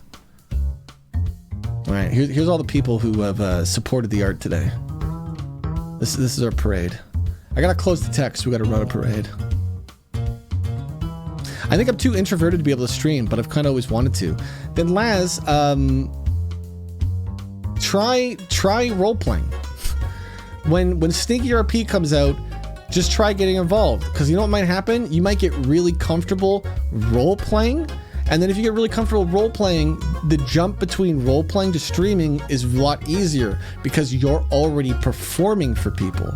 So if you're already performing for people, the idea, because here's the thing is when you turn on your stream, who do you think is going to watch you at first? It's not like you're just going to have fans. The people that are watching you are just going to be your role players. Ask anyone who's done streaming and just got into streaming in the last year. Their viewers are just like Sneaky Mice and other roleplay partners and friends they have.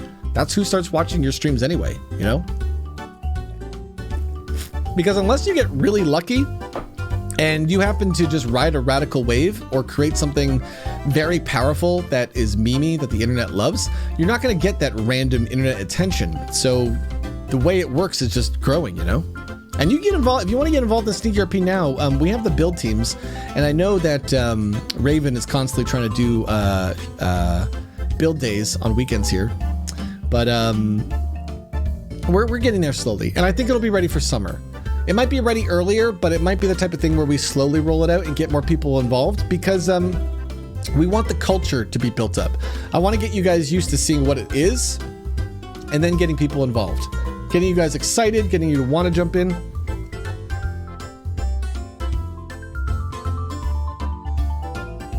And then honestly, if you can't wait, if you're just like, I got to jump in right now, do Meme Street. I put Meme Street in the grab bag this year so you could start messing with the tech. There's nothing that stops you from just grabbing a few friends or reaching out to the Sneaky RP and saying, who would like to mess around with Meme Street with me and just do some role play.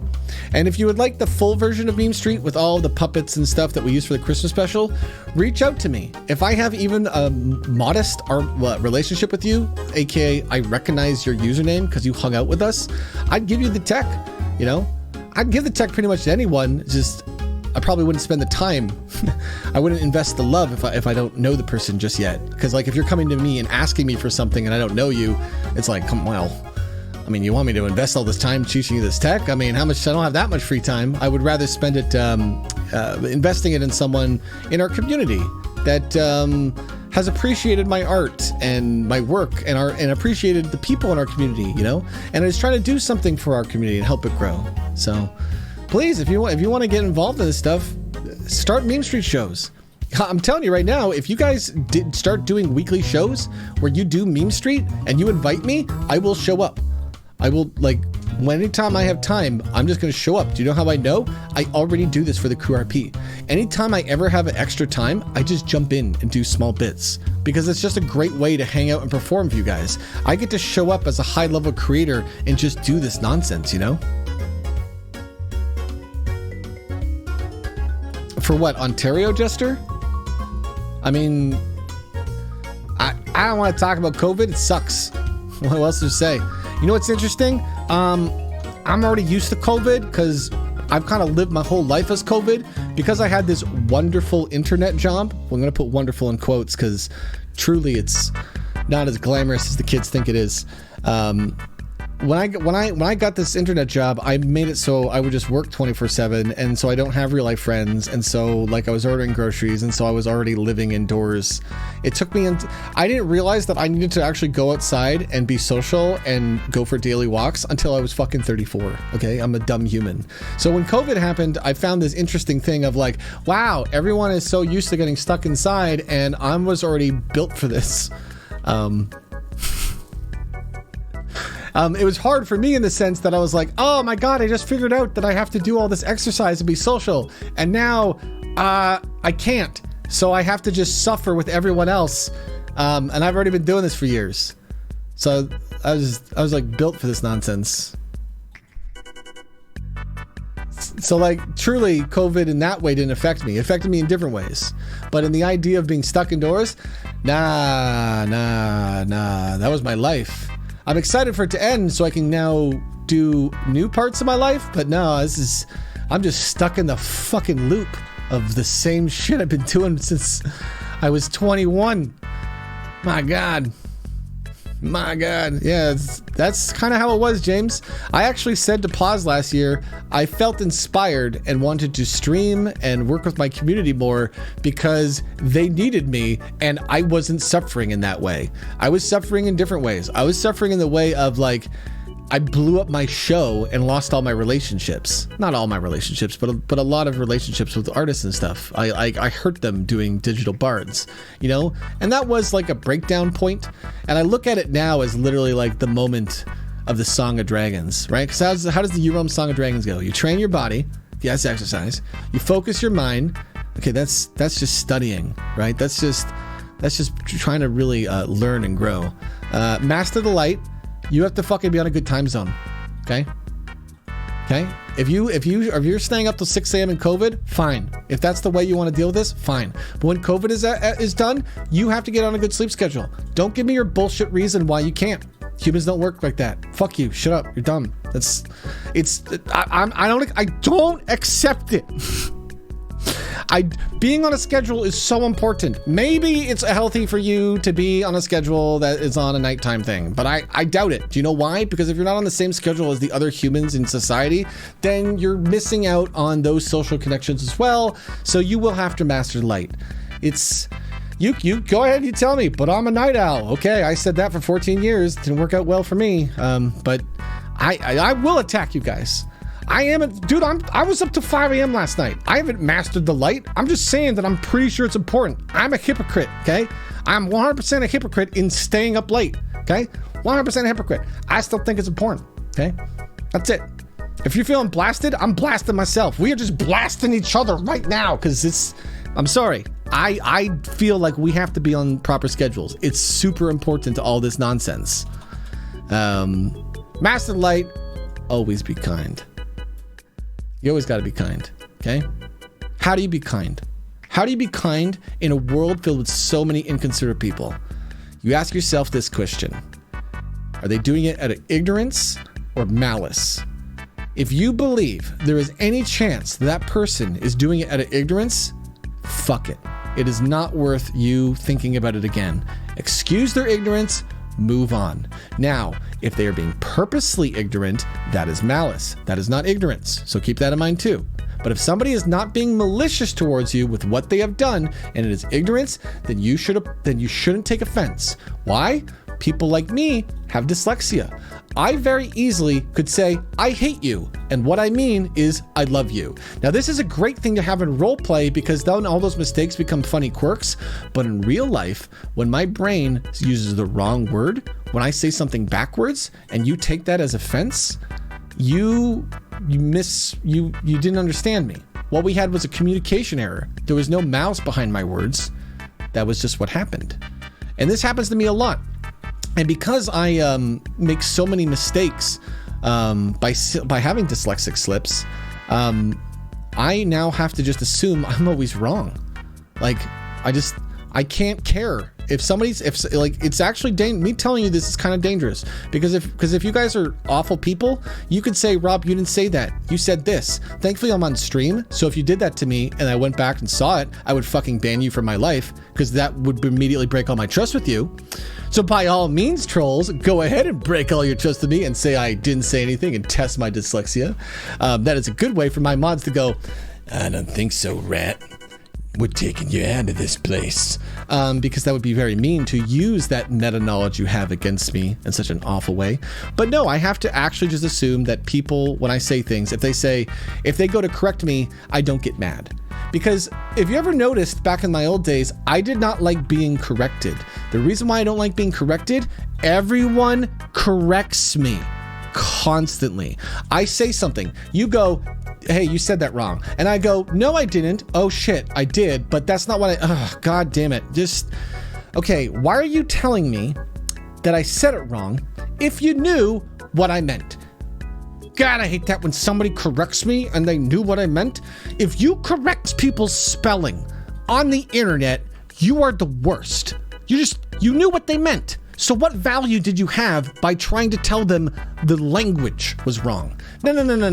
Language is only used to communicate ideas. So if I put something out there in text and then you attack the way it is said, you are actually just attacking me as a person. That's all you're doing. Oh, but language has rules and those rules change constantly based on society. Do not give me your elitist view on language at all, okay? That's not how people work. all you're basically saying is, her to her, I don't have the empathy to actually bother understanding people. I'm smart enough that I could understand them, but I don't really care, so I'm just going to correct them. Anytime somebody points out my spelling mistake, I'm just like, or I used to be, because nowadays I just go, well, they're just ignorant of my dyslexia, so they didn't mean anything by it, so whatever. You know, that is the way I've adapted my brain now. I used to get really mad at this stuff. Now I just go, you know what's funny? Now I do it on purpose. Y-O-U-R.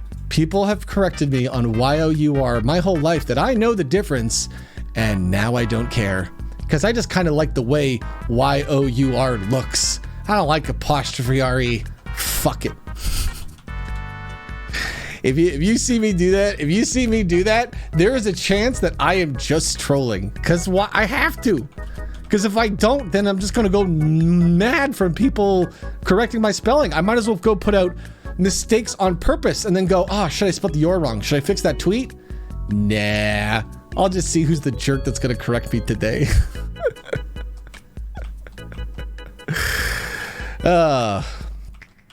This is our Tilly project. We do this on Mondays and Tuesdays.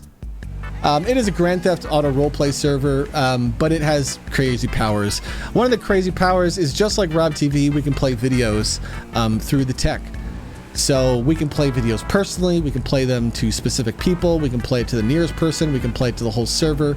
But what you're looking at is not a stream layout. The only thing on my stream layout is that pink bar, and everything else is inside the Grand Theft Auto client. This allows me, as a showrunner who has run hundreds and hundreds of these nonsense roleplay shows, to create content for people. Here, let me mute the music that's on my GoXR, and I can just put on other music. If you guys have been watching the show, you've already seen this stuff.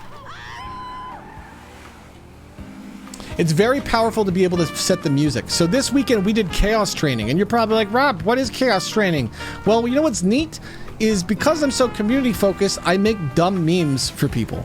So like, because I don't spend a lot of time, I just remix my art. So here, let me show you. What is it? SP or video chaos T. Oh, that's fun. Oh, that's fun. Isn't that fun? Chaos training. And this was so that everybody, when I was saying, all right, today, everybody, we're going to be doing some chaos training. Later, Dr. Dreidel. Have a good day, my man. Micus, thank you for the 15 months. XG Master, thank you for the 8.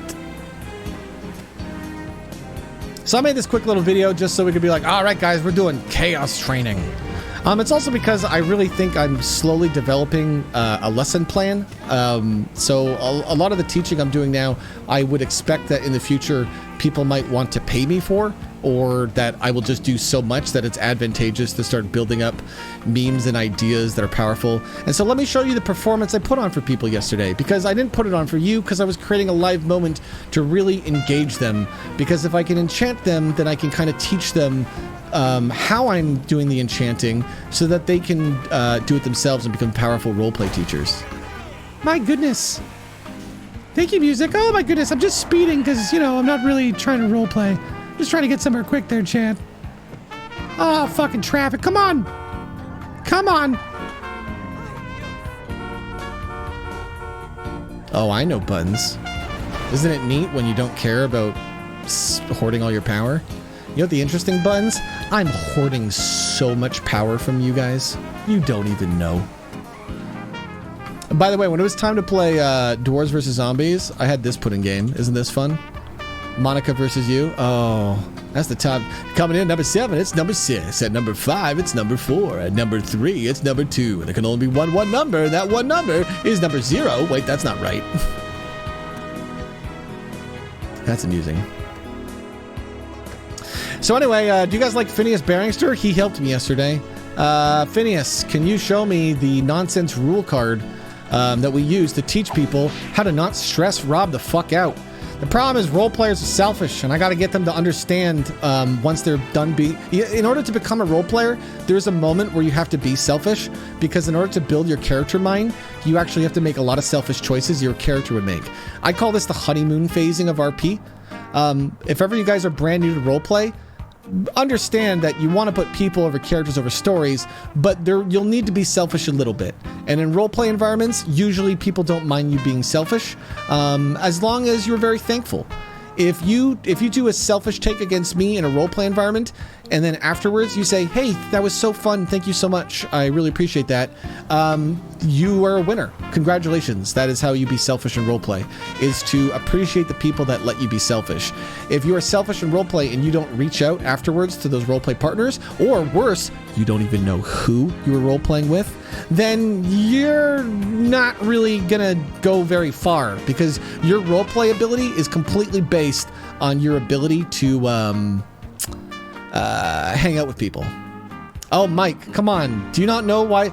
Chat, could somebody tell me why this card is $6,000? Whoops, gave the meta away. Whoopsie. Rob, you slipped up. I know, Monica. Sorry about that. Anybody want to tell me why this card is 6,000 gold?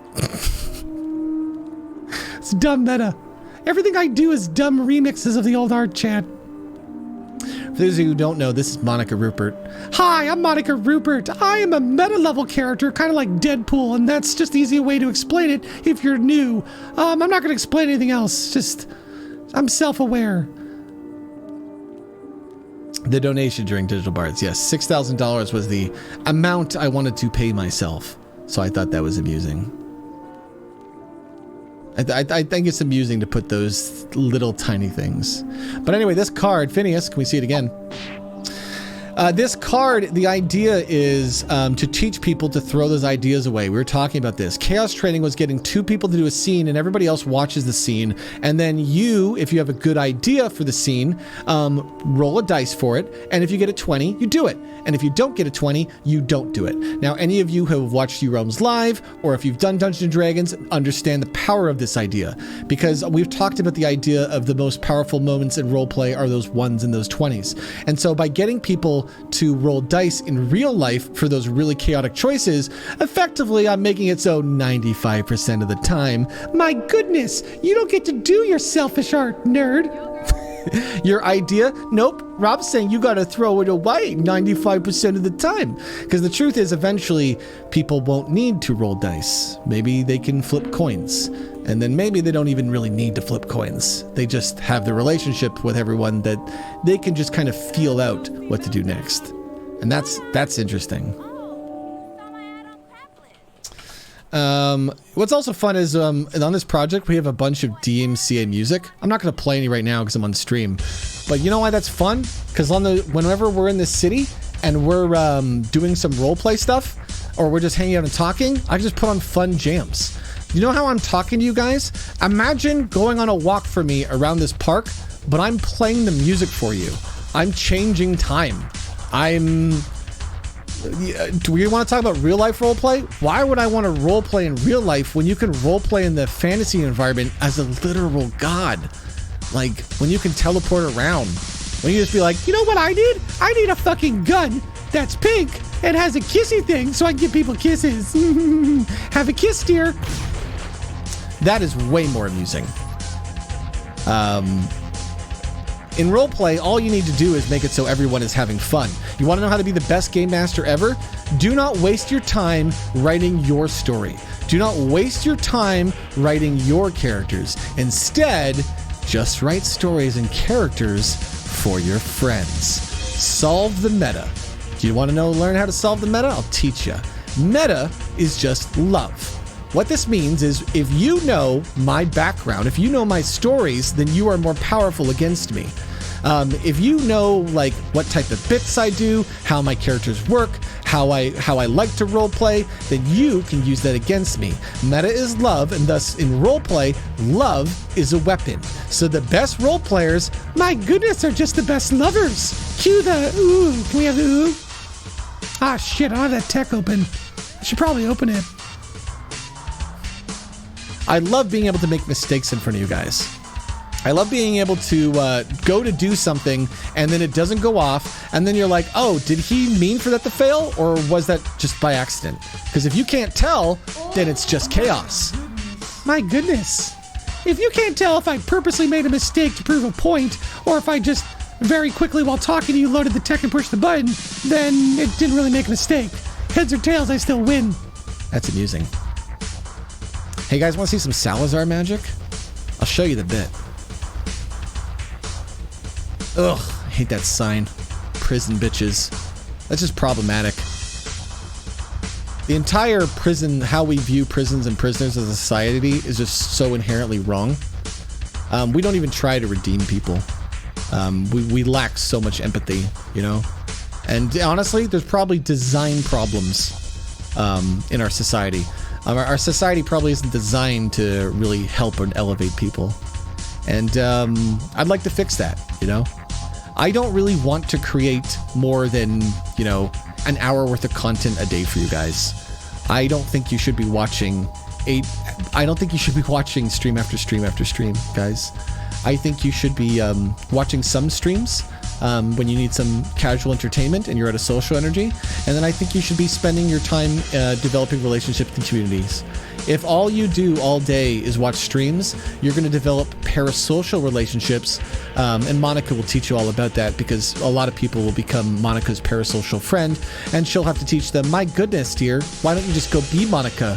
Why would you try to be my friend when you could go be me and have all your own friends? It's kind of the reason I have to give Monica away, is because I think she's going to become too powerful of an idea. Anyway, let's go through some magical paintings. You want to do that? You want to just go through some fucking magical paintings? It's just a bit. But the thing is, it's just a bit to inspire my fellow artists. And by inspiring my fellow artists, they have more love in their life, their art is more valued, so they just produce more powerful art.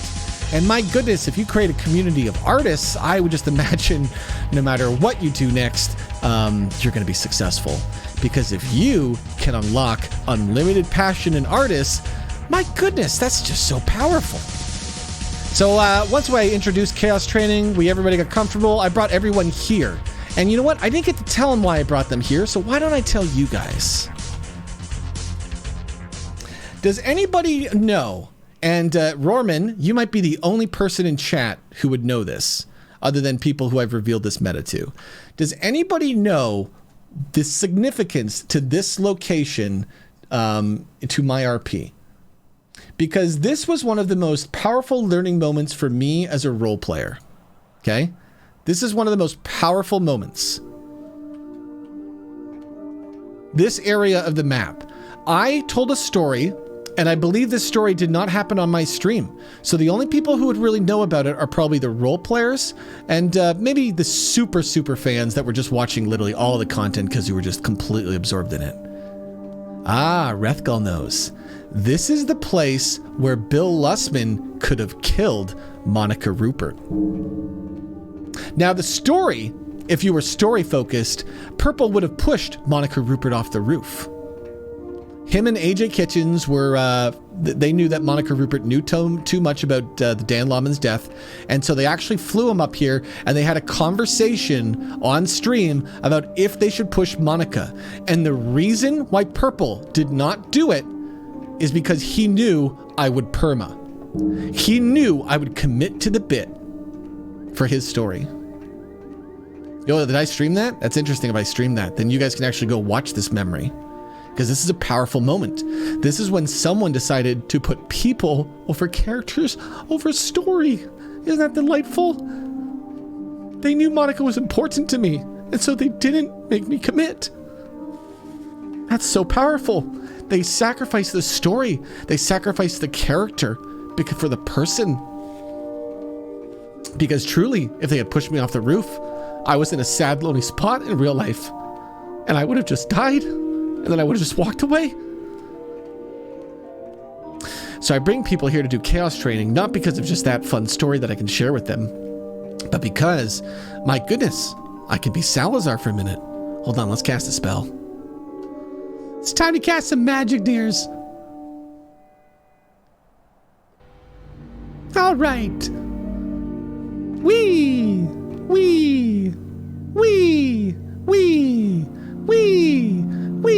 This is fun. Isn't this fun that I wrote this macro? It wasn't even for you guys. It was just for the artists.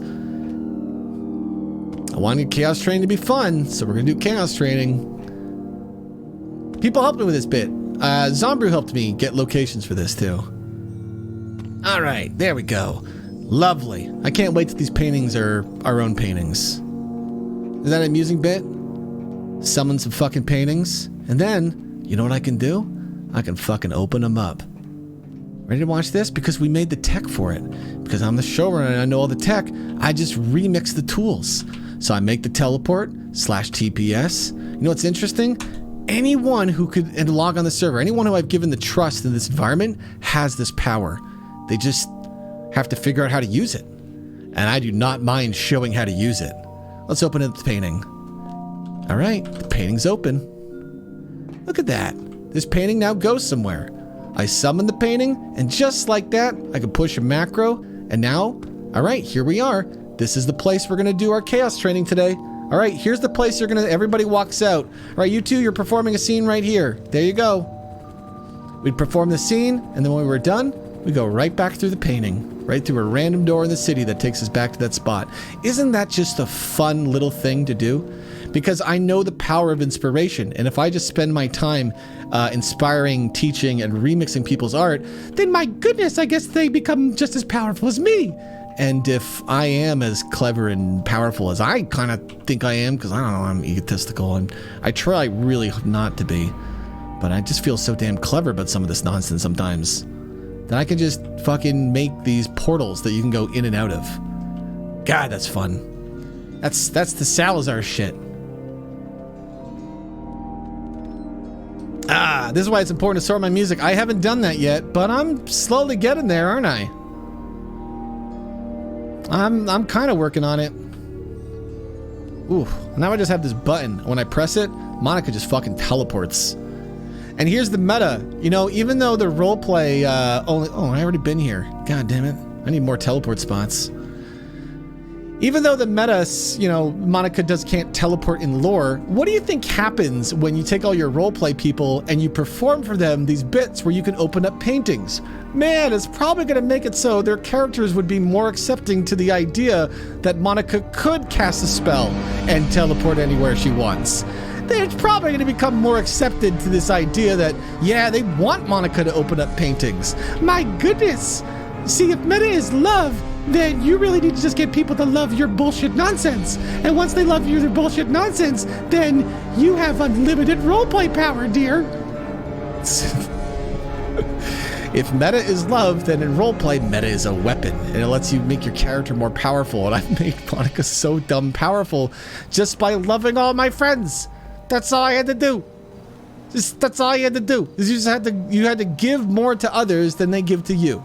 And by doing that enough, then eventually people go, okay, we want to support your nonsense. And then you get to be fucking nonsense billionaire lady with magic now. That was a good teleport. Now we're at my office. I've unlocked the power of infinite inspiration because I've created a community of artists that will infinitely inspire me. And now I'm trying to make it my job to inspire them. And I don't really know how long it'll take me to build a career out of this.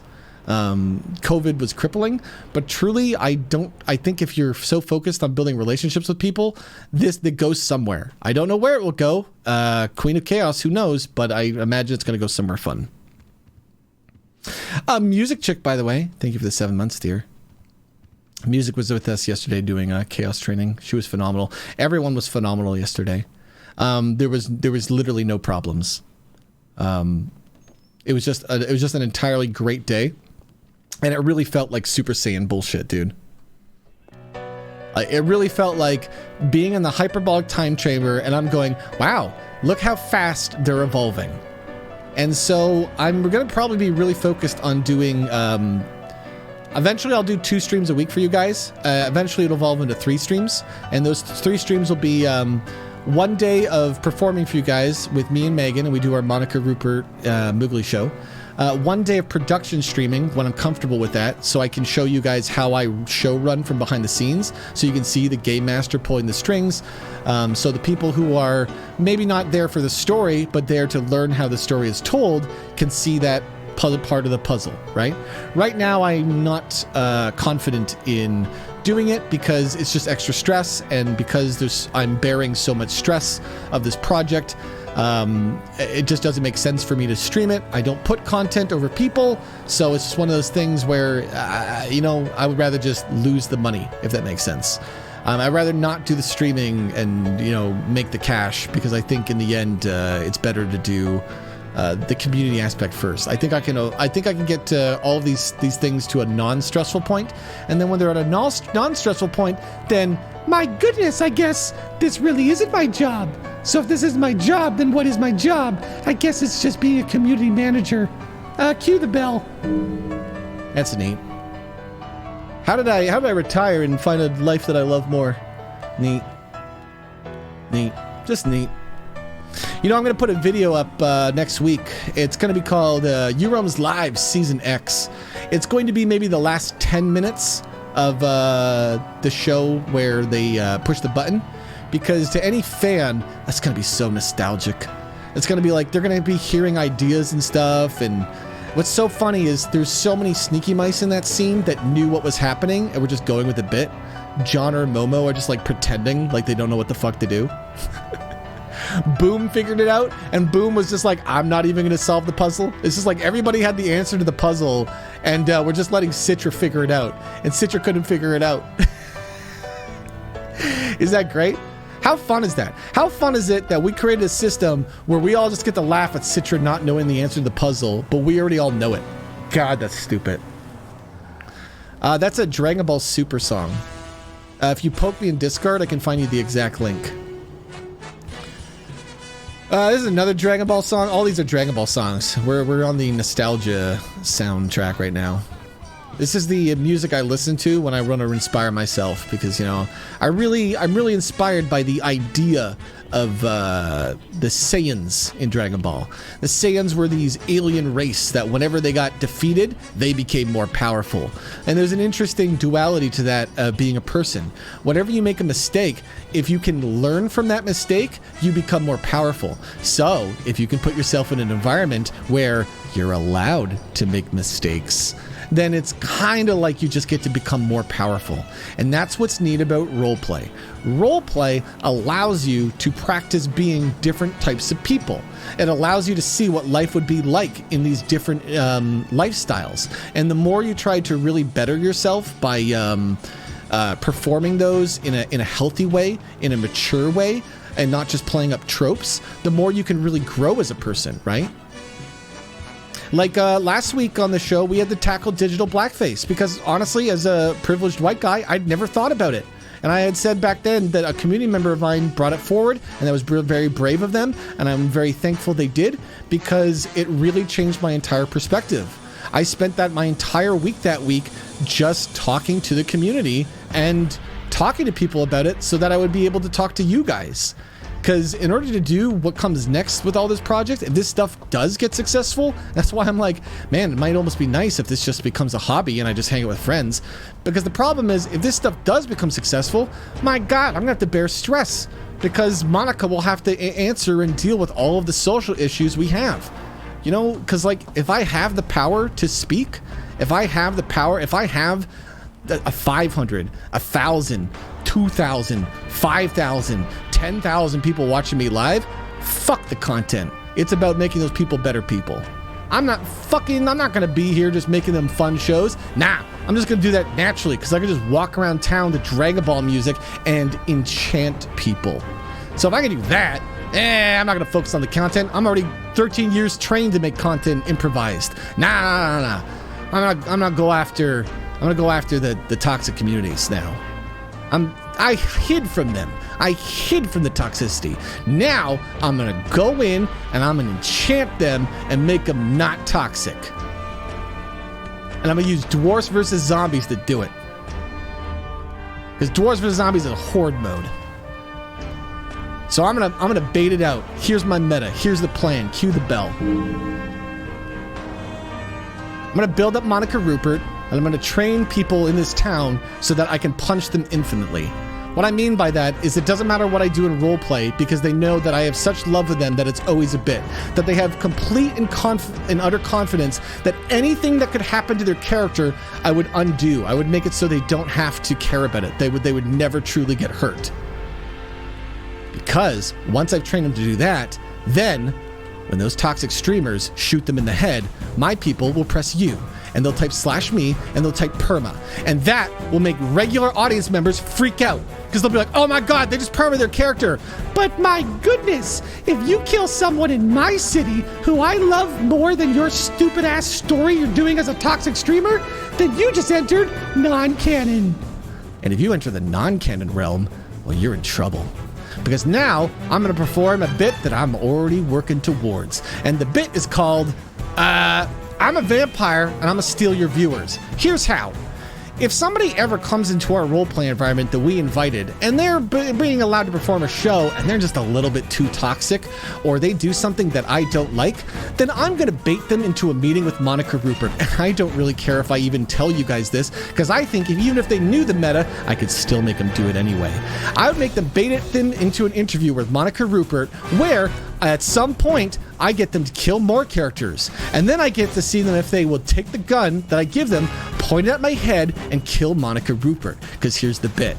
My goodness, there must always be a rat queen, so if you kill me, you get all my power. So when that streamer then, or the toxic streamer rather, decides to kill Monica Rupert and just be too far selfish and fall into our roleplay trap, well then they will acquire our power. All of the actors will hail the new king of the city, the queen of the city. You are now the Monica Rupert. Everyone bows to you. Our company will now respect you. You can do whatever you want. You want to kill someone? You want to go do meetings? We'll just give you all the RP. But at the end of the day, you got to go to the island. And when you get to the island, my goodness, all the cars are still pink. Sorry, boss, we didn't have time to recolor the cars like you wanted us to. Everything still here is that Monica Rupert flavor. And then when you get up to the mansion, my goodness, Monica Rupert is still there. And if they might just kill me right away, so I might have to just /ghost and leave a body behind. Citra, you broke my text, so I can't show them the bit. And then walk back in their room, and they can keep killing me as much as they want. Because eventually, we cue the main fucking music. I think you guys know the song. I think you know the song. Eventually, it becomes Dwarves versus Zombies. Monica versus you! And here's the bit. If they decide to kill Monica, if we have to make the show non-canon, then at the end of the day, Monica, the character I've given away to the community, the character that the only reason they are powerful is because the people in this community spend so much time and energy investing in my RP and building her up, well, we will all play Monica, and we will play Dwarves versus Zombies. You're going to lose. My goodness, we let you win all day. We let you abuse our characters in our city for your dumb story when you could have been making relationships with us. You should know this because you're streaming to thousands of people, dear. But since you don't know the meta of wholesome content creation, allow me to show you in a fun roleplay way. We're playing Dwarves versus Zombies. I'm just going to keep coming in that room. Class 1 weapons, everyone, just fists. All right, Class 2 weapons, everyone. How about knives and bats? Class 3 weapons, everyone. All right, we're switching to pistols. Class 4 weapons, guys. Bring out the big fucking guns. You know what? Class SDG 6. Whatever the fuck you can think of now. We'll just keep escalating, because at some point, if they're playing Horde mode RP, they have to lose. My goodness, who's shooting at me? Who damn locals? Don't make me shoot you with my big old gun. And that's the bit. Is if our role players come into this environment and it's kind of toxic, then we will at the end of it punish them by playing Dwarves vs Zombies, because in Dwarves vs Zombies they must lose, and we'll give them up to, I don't know, what do you think, half hour? How long will we perform this bit? Eventually they have to die, because that's the best ending. If they refuse to die, then my goodness, I'll take them hostage, bite them as a vampire, and then cue a goddamn game over screen through the video tech. Like, we'll just end them. Please stop shooting me, dear. Don't make me, I don't know how to aim this. Hold on, let me get the kissy one out. There we go. No. Peek your head out, dear. Come on. Peek your head out from up. There you go. Kissy, kissy. Was there somebody else that needed a kiss? Okay, good. What if they don't shoot Monica? Okay. I'm pretty sure I could bait someone into murdering me. Especially a content creator. Because that's the thing, is you have to understand that content creators are selfish. I'm not worried about being so aggressive that they don't murder me. You know? And if they don't murder me, then my goodness, it looks like they passed the test. They might just have a good day. Maybe they don't have to take them to the island. Maybe we invite them back the next time because, hey, maybe they were a fun person and we want to build a relationship with them. You know? I don't know. I see a vision of this, of we can create a community of people where we can build the roleplay world any content creator would want to be in. The world where the whole world bends around you. You're the main character. Whatever you want to do, our people are trained to teach that shit to, you know? So we know how to feel out what you want to do and provide the content that you want. So if we know how to provide the content you want, then we know your meta. And if we know your meta, then meta is a weapon, and, you know, we spend some time loving and researching you, so we just know how to bait it out of you. We know what bit and what to say to make you shoot Monica, you know? So then we can go and perform this lovely bit that turns into the fucking Dwarfs vs. Zombie nonsense. Dice! Thank you for the 2,000 biddies, dear. Good to see you. And that's the idea of this, is I want to help grow roleplay forward, you know? Monica Rupert being a vampire is so goddamn amusing to me because, well, it's meta. My goodness, I'm coming after the rats. You know, those viewers who are just Lost in their parasocial relationships.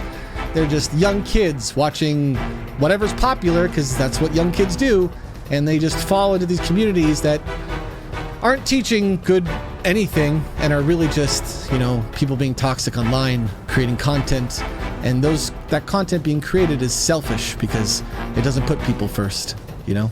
I really want to help educate these ideas and philosophies to the greater internet as much as I can. And what's interesting is I don't have to go very far because, like I said, if this goes nowhere, then what have I done? All I've done is created a very healthy environment for me and my community to do the roleplay. So heads or tails, we still win. And that's really fun. That's just really fun. It's just a fun idea. You know what cool thing is? It's a bit. And that's why this song is kind of important.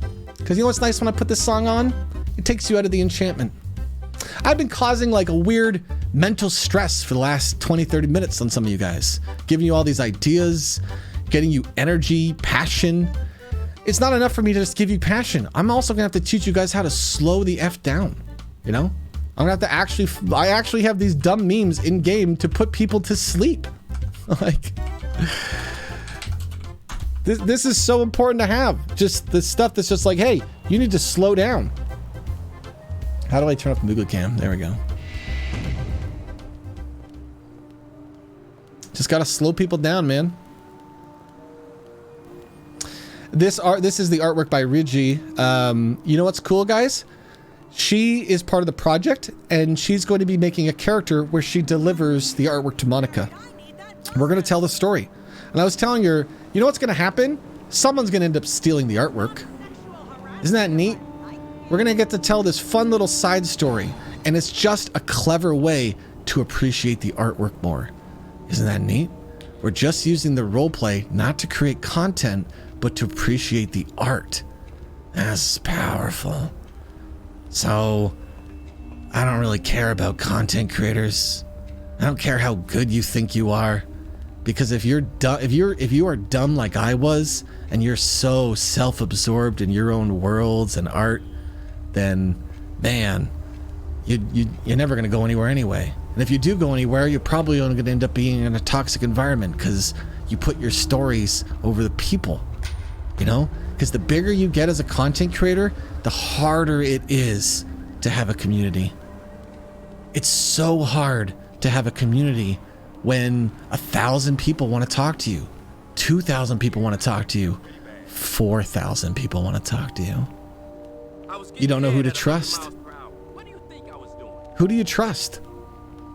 If you don't know your community and you just have 4,000 people that all are kind of talking to you, how do you tell who are the people who actually care about you and not just your art?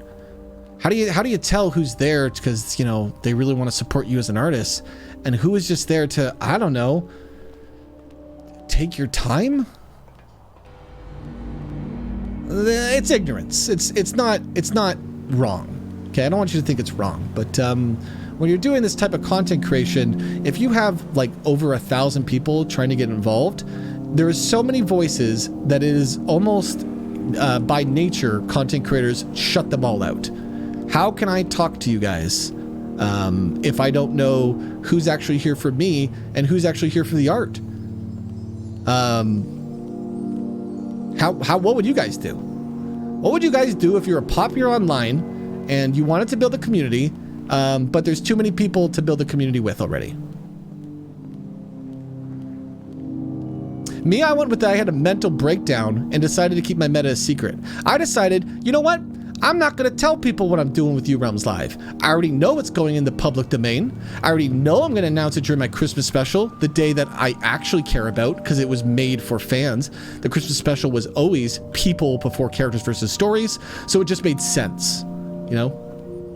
I would rather just tell it like it isn't and maybe roleplay, put some double talk in Digital Bards in that breakdown video. I would rather just have the meta be there so I could point back and be like, My goodness, why don't you go reevaluate what I said now that you have more context? because I didn't trust people. I didn't trust my community. I wanted to learn how to build a community. So I kind of had to blow it up. I didn't think that was going to happen. I thought, I would do digital bards and, the people who cared about You Realms would leave and we would just do digital bards. But I kind of really needed to do that because then there was two types of people. There was the people who pulled away and didn't like how I acted and they would just pull out. And then there was the people who said, man, Rob is suffering as a person. I'm going to reach out and I'm going to hug him. And most of those people are in chat right now and you're all so wonderful. So you don't have to be scared on Wednesday. You don't ever have to be scared about any of the content I create because I'm people first. If you want to know any secret, you just reach out in a DM. And if I recognize your username, because, we just hang out in chats or you participate, if we slowly develop that relationship, I'll tell you anything you want, If I don't recognize you, it might be slower. I might not get back to you right away because I'm so focused on the people who put love into my life. It's not an elitist thing. It's just, if people are loving me, I just have a duty to love them back. Isn't that neat? My goodness, it's quite evil. A little bit, huh? Oh, hi, Olivia. My goodness, a new angel that felt inspired. Thank you for the power, dear. I just keep becoming more and more powerful. Isn't it neat that I'm role-playing evil to become good? It's meta. I'm a self-aware character who's in this reality to be the most evil person I can so I can help and appreciate the artists and friends I have in the real world. That's dumb. That's dumb powerful. So to go back to that question of real life roleplay, I could do it, but why would I do it when I have the power to do this? What are we doing? We're just having a walk and a talk. Why is this so powerful? Why is it so enchanting? Isn't that neat? Anyway, back to the music. Olivia, thanks for the 5 gifted subs. Rethgal, thanks for giving a sub to James. Any questions, you guys? Let's talk. I got about 25 minutes, and then I'm going to hop off. I got a few things I want to get ready for Citra for your show tonight, just so it goes easier and smoother. Citra has Jill coming to visit him, so the next 2 weeks are going to be a little slower. We're not going to be doing any big shows. I want to slow it down. I want to spend more time getting caught up in some stuff. Oh, Megan just made me a delicious coffee. Oh. Thank you, Megan.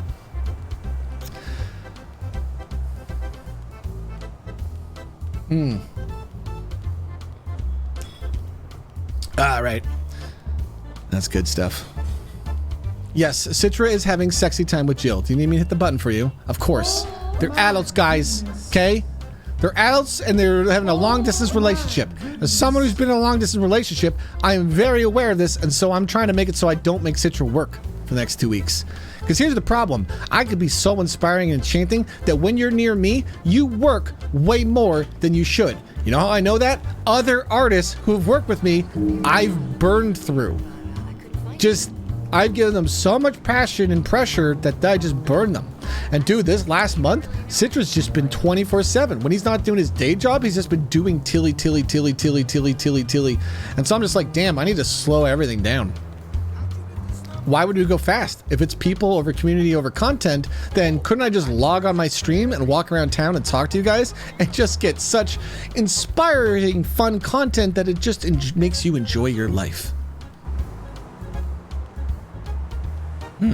Neat.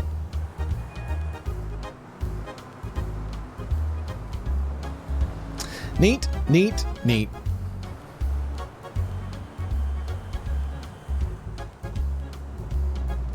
Someone invited me on the Kura P. I think it was Eradicate, actually. Was it Eradicate? I can't remember who did it.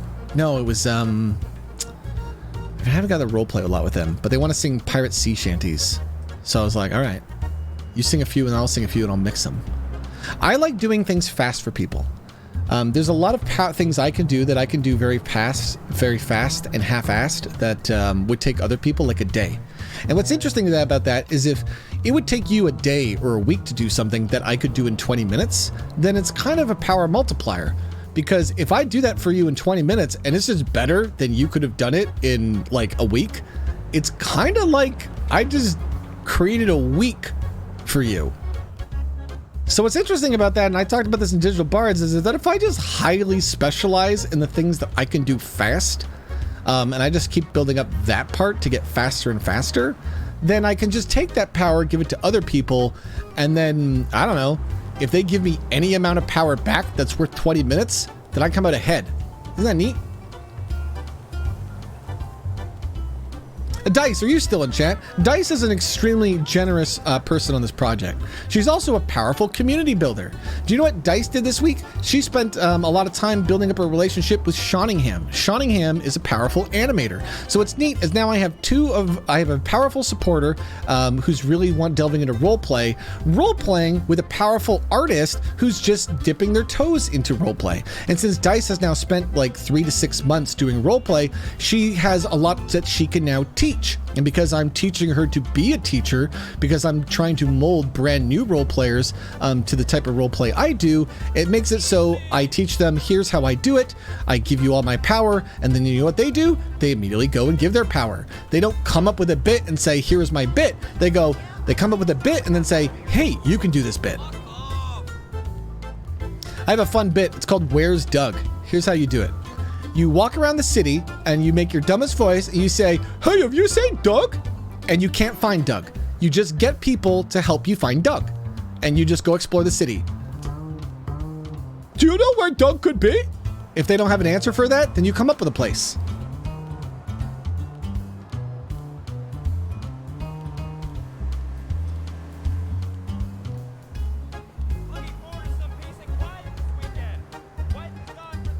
Some creators get stuck in the loop of content, not people.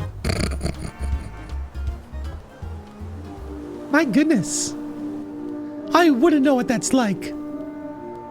I've never been stuck in a loop where, I just perform Dwarves vs. Zombies over and over and over and over, and then it ends, and then I have to do it again, and it ends, and then I have to do it again, and then it ends, I have to do it again, and again, and again, and again, and again, and again. And again, and again.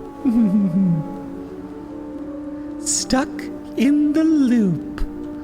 Lost without time. Stuck in the rhythm. My goodness, lost in the rhyme. I choose this fight. I choose tonight.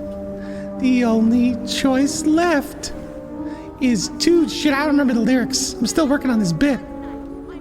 I don't mind making a mistake. These are words and rhymes that I listen to because I'm listening to the song. And what's interesting is I like to remix it and just practice over and over, even when I'm not live. When I go and have conversations with people on a platform like this, I'm playing the music, I'm doing the bits, I'm doing the performing for them to really connect.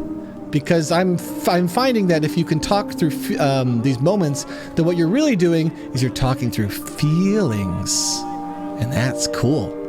Because language ultimately is just for two people to connect. And now I have found a way to not only just talk through my voice, not only talk through music, but I can talk through visuals. I can communicate and create these very powerful conversations for people. And all the while, I'm just practicing. That's right. Flip coins in real life. You know why? Because then you get used to performing all the time. My goodness, I've just become the character all the time. That's lovely. Because now being the character, It's like being a Super Saiyan. One of the smartest things Goku did in that stupid anime is him and his son went into the hyperbolic time chamber. And you know what he did? He was like, all right, we're just going to stay in Super Saiyan all the time so we get used to just being powered up. So that being powered up is just normal. You know? I remember he came out of the hyperbolic time chamber and Vegeta was just like, this fucker is so smart. I can't believe he's done this. These guys are just Super Saiyan all the time. They just made it so being in that form is the default. I like that idea, so I've done it. I just always perform. I am always the character, you know?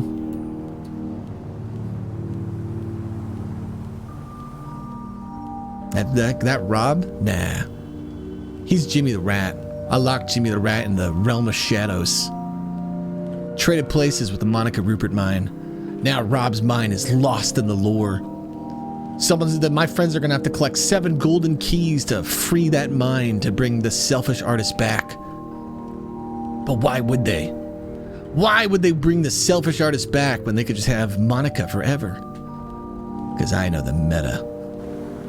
And they're just gonna want to do it because now I'm talking about it.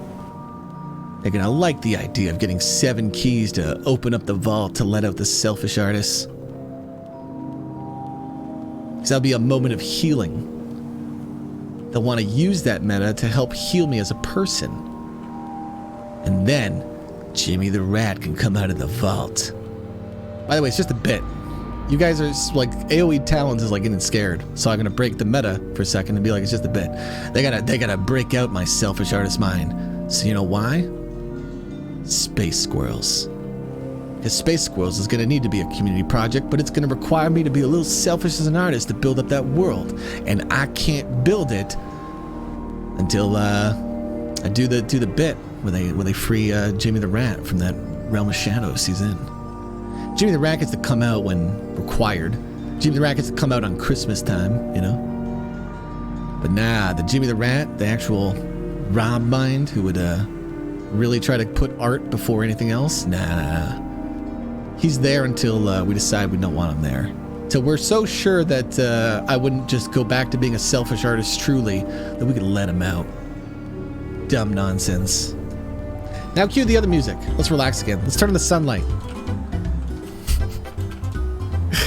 let's go back to fucking relaxing time. Isn't it fun? Isn't it fun that I pull you guys into these enchanting fucking moments of deepness? And you're like, oh my god, oh my god, oh my. And then we're just like, nah, now we're gonna walk in California and it's gonna be daytime. How about that? Just walk 12-12. There we go. Let's be Monica Jog. Monica Jog. I was working on this bit. I used to do this bit in 2013, so I thought I would do it more. all right, time to go for a run. So dumb. Dude, so Tuna Bandits is totally a show. Tuna Bandits is like a one-off show that I do when I have other showrunners or I just want to try hard and do all the things by myself. I'll do Tuna Bandits when Paz is in a good place and really excited to do it. Paz is really excited about this project, but you know, COVID's hard and role-playing takes a lot of energy, so he's just chilling. But I know one of these days Paz is gonna like get that tickle for it, you know, be like, oh, right, I'm ready to do stuff. And I can't wait because this type of environment will just be ready for those type of fun days with him again. I can't wait till me and Paz do Dwarves vs. Zombies again, but we don't have to deal with toxicity. It's just like, hey, we're just going to do like classic Dwarves vs. Zombie bits, but you know, we don't even have to try. We don't have to try to win or be good at the game. We can be good if we want to show off and like do something fancy, you know? You know what's something really cool we found out yesterday? My God. So because Grand Theft Auto roleplay servers are so worried about power gaming, they disable so many things. So look at this nonsense. So there's this sneak, right? So in most GTA servers, you don't have this sneak. Isn't this neat, this sneak? Look at this. And we were trying to figure out, why do they turn this off? It's because there's one-shot takedowns. So if you get behind a person or a character, you can literally go karate chop and take them down. So watch this nonsense. Sneak up on that man over there. That guy over there by the train track, I'll never see it coming. I'll karate chop that nerd. Here we go. Karate chop! Look at that, isn't that amazing? There's a few different animations for that, and it works on players. And so the reason why you can't do that in most roleplay servers is because like, no, it's too OP. Oh no, we can't have this roleplay tool. It's far too overpowered. Look at me, I'm bunny hopping. I'm power gaming you, local. Get back here. Let me power game you. I'm gonna smack her when she gets up. Wait, no, get back here. Let me pistol whip you. It's overpowered in roleplay. Most communities can't handle the idea of just one shot taking down people. I don't know why. Probably because they're not focused on people. They're actually focused on characters and stories. But if they focused on people, then they could do anything they want in roleplay. Isn't that amazing? The one-shot takedown. God, it's so brutal too. It's so cool once you start messing with this tool set and you have the idea of, yeah, but what if we just did roleplay? No gameplay. Hey, nothing against gameplay roleplay, but I think it creates a toxic environment because you're mixing two different ideas. You're mixing competitive gaming with selfless roleplay. Roleplay is ultimately a selfless endeavor. In order for roleplay to work, one party has to be more generous. It's the only way. If the more two parties are generous, the more it works. And if you watch any roleplay community, hey, what's up, Johnny? Thanks for the gift sub, Reth to Johnny. If you go into any roleplay community in any stream, you'll notice that a lot of the drama is actually real drama sometimes. And the best drama is that fake drama. And that best fake drama usually comes when two people are good friends and they go along with each other's bits, you know? So I want to really build these communities that allow people to do that better.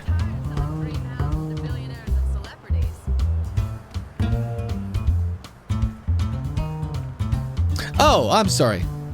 Yes, Hare. Did you know, Hare, on the Christmas special, we did an episode of Tuna Bandits, and what's cool about that episode is it really was kind of like, here is a vision of the type of roleplay you could see us do as Tuna Bandits.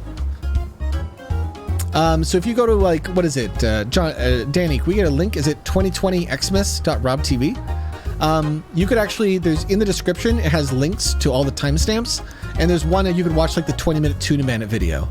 And it was fantastic. Do you know what we do in that that's really cool? Here, I'll show you. So in GTA, they actually have the DeLorean. Okay?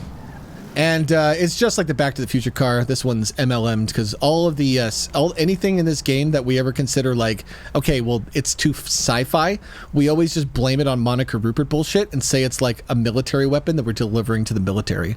We're actually going to do that bit tonight. But I even put this in. It's kind of copyright, but you know, whatever. We'll do it for the bit.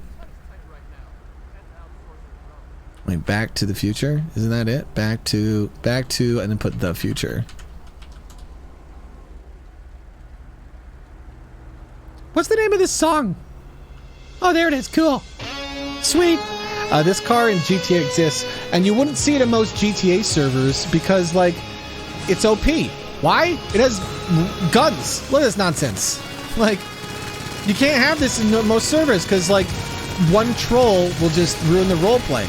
But in an environment where everybody is essentially at an admin level of respect, you can have things that have missiles and guns. Because you would just know that people wouldn't ever use them to create awkward roleplay. You know, they wouldn't take those aggressive takes. Which means then you can have the fun things where you're like, all right, we can just actually have the DeLorean and do it for the bit. For the action scene. That's fucking amazing for audiences. It's amazing for role players to be able to do these bits. And that's so cool this is just part of Grand Theft Auto 5, and it's such a movie, element that you could use for storytelling. That's so amazing. Woo, oh shit, oh god. Oh, I just lost, oh boy. I don't actually know how to fly this nonsense. Let's bring the black bars in. You know why? Because the black bars just make it cinematic. I think I was watching WandaVision this week, and I saw WandaVision do it, where they just brought the black bars down. I was like, that's pretty good. Wait till you guys realize how powerful it is to bring the black bars down with a logo. I think this style of content creation has an advantage over mainstream media too. Because if you're community focused, I don't even know how you compete. You can get the best actors in the world with the highest technical skill. But if you ask any of those actors or directors, what makes a good movie is not like the caliber of the script ever. It is always the caliber of the people and how well they get together. That's like what everyone figures out that meta at some point in their career. So it's like, once you know that, why in new media would you not put full focus into building a creative community that allows you to just have those relationships for years and years? This is 1 year into building relationships for me, really. Like, most of the people that are on this project, I've only gotten to know since 2019. There's a few people from back in the days, like Roman's getting involved, and that'll be amazing because me and Roman can do anything together. And it's going to be fantastic to bring in people like that, I gave Deadbones a tour of this nonsense, so that maybe one day he'll get involved. Deadbones is so busy with so many things, and he's on the EU time zone, so it's not like he could really ever come to the live shows because, mastering the light.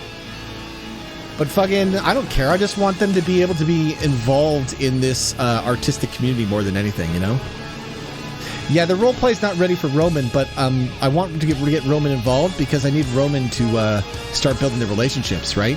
Because it doesn't matter how good Roman is. Without those, if he only has the relationship with me, it kind of limits him, right? Yes, this is it's not necessarily a roleplay server per se. It kind of is. It's more of, I would say, an artist community, as pretentious as that might sound, because it really does have that idea with it. There are people in this community that is, a higher level roleplay in some ways that are brand new to roleplay. Because the interesting thing about higher level role players, especially selfless role players, is again, they like to perform for people who are brand new. It's why I will continue to always play Cheeto on the crew in some fashion, because I made Cheeto a low level roleplay character so that I could roleplay with anyone. So the idea of this project is we do shows, and we're doing a show here in 3 hours. So I'm probably going to wind down the stream here in the next half hour at most. I might give you guys an extra half hour just because we're having fun today. But I got to get off stream because there's a couple videos I want to prepare tonight for Citra to make it easier and less stressful. And I'll need about, I don't know, I'll need about like 20-30 minutes to actually do it, and I need to take a break and stuff, and I gotta meet up with everybody and plan the show at 7. There might be some streamers who stream the production, by the way. I know that Dumpy K-Dog Kyle, sometimes when he comes to this stuff, he streams production. I allow everybody to stream production, but it is just one of those things where I don't currently do it because I'm still trying to manage stress, and why would I stress myself out, Thanks, James. You have yourself a good day, bud. It's a stage. And if you're like, man, I want to do this stuff, how can I get involved right now? I will give you a stage. The stage is called Meme Street. If you've seen some of the cartoons I did last year, that is a stage that I'm trying to make more of a public tool. And right now it's open to anyone in our community. And all you have to do to have that is really just be like, I want to be part of the community. I want to get involved. I'm trying to get some of our role players in our community to really just be like, hey, on weekends we're just going to do these, or whenever you guys want, you do these role play shows with puppets. Because again, if you just make the time and you get people involved, then I will come out and support it with my power. And if you need music or video assets or whatever, to all the role players in our community, I will help you guys do that. Because you're only really helping me by just building up the stages in our collective community. So. And honestly, if you're new to roleplay, I wouldn't do Grand Theft Auto roleplay. Look, I know it's alluring and tempting, and you're like, oh, was cool. But and if you really want, just load up a 5M server with your friends. Go jump on the Crew RP. It is a fantastic. It's probably the best public roleplay environment. It's not perfect, but then again, Grand Theft Auto is a problematic game, and everybody's still learning how to do this stuff.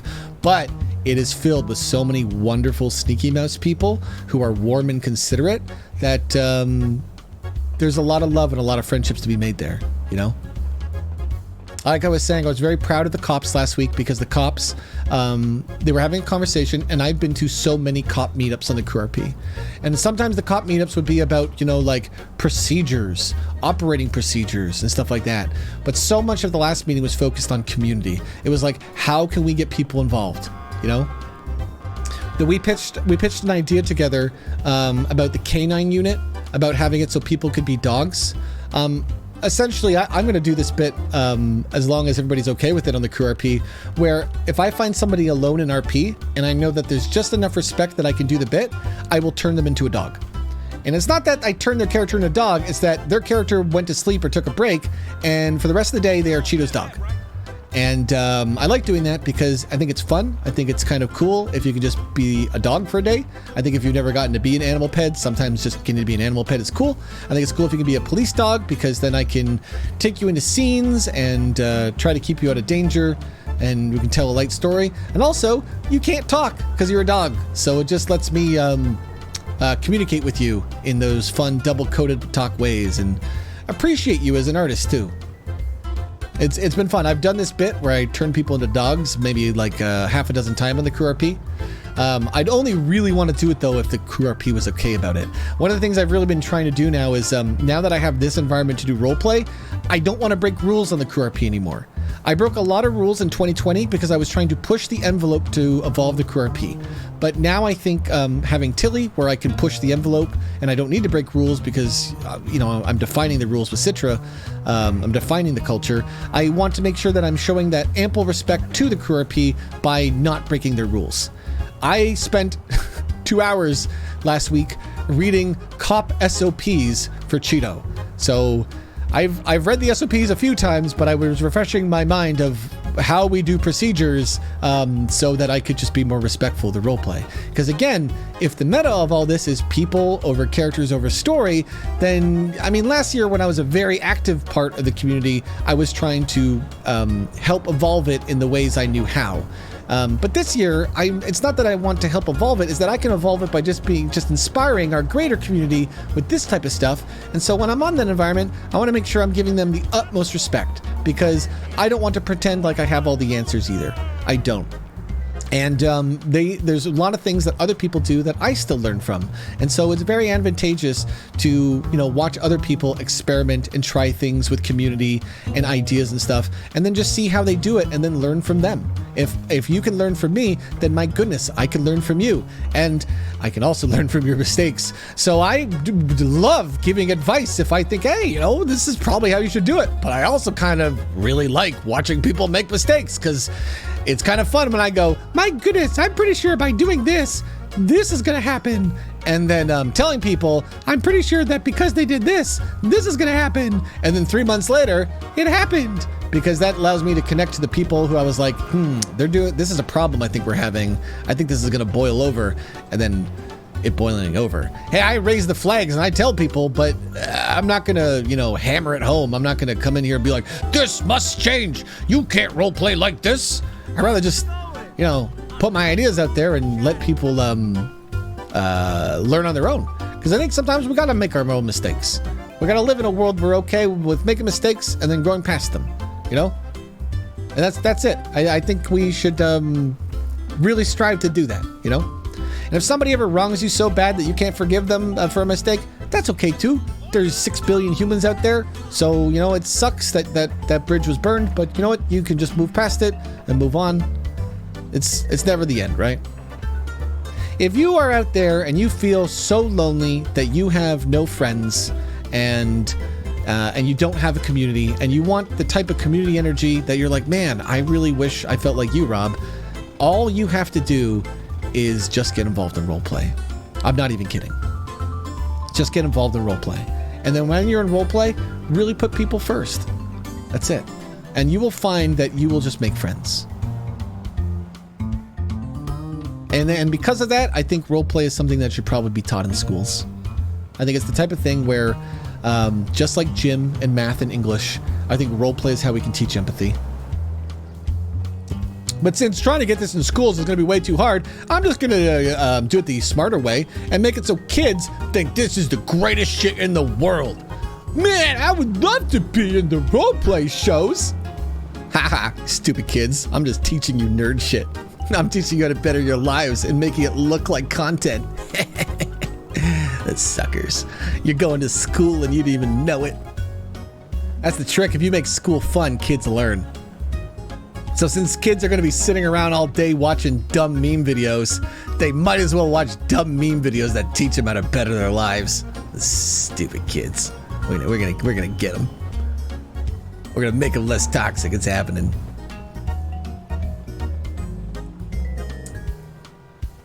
It's like you can read my mind. We do some role-play in college classes. Tell me about that, Sweaty Betty. What do you think is the best part of that and the worst part of that? Tell me about the problems. Hey, do you ever have problems? Hi, I'm Jimmy the Rat. Super awesome with the 34 months. Super awesome. I'm sorry, I was busy kind of teaching a class yesterday. I didn't really get to see your bot stuff too much. Hey guys, give Super Awesome a follow because he's been working on this cool creative project where he's making battle bots that Twitch controls. And he needs some people to help test them. So if you'd like to help, just jump in a chat every now and then, press some commands to make, robots on screen attack each other, it's pretty damn good.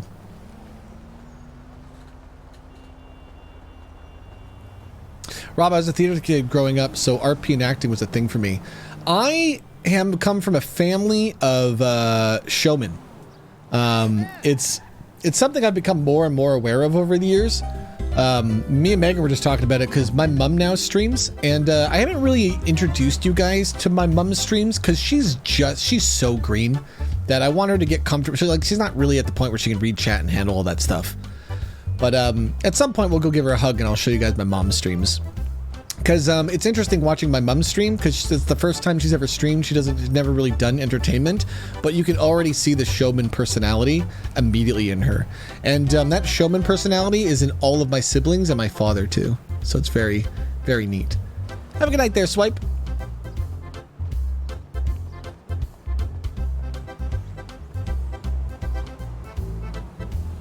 I think a big issue, though, is there was a lot of negative power relationships near the end. Yeah, and you know why I bet that is, Sweaty Betty? I bet you some kids in the theater group were selfish. They wanted to play certain parts. They wanted to tell their art. They wanted to do certain stories. That's what I would guess, because it just seems so obvious. It seems so dumb, right? Like everyone out there in chat is just like, well, duh, Rob. Of course you put people over content. Like there's nobody out there that's like, yeah, you should make content at the expense of people. Nobody would agree to that. It seems so obvious. But then just go watch some content and then see things where you go, oh, they didn't put people over content. You know what I watched the other day? I was watching The Avengers and Endgame.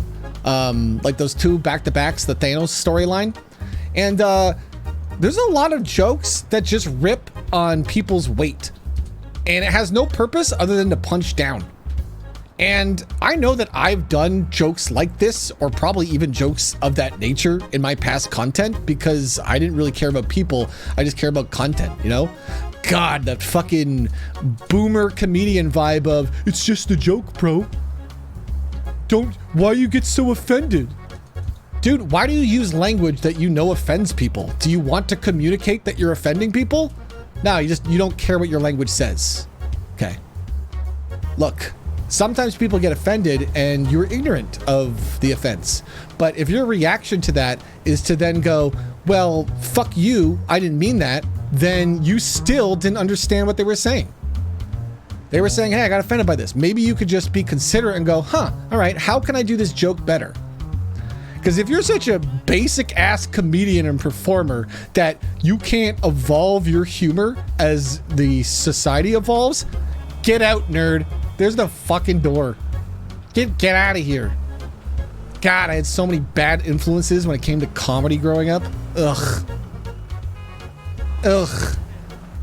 So many of them turned out to be creepy white dudes. Ugh.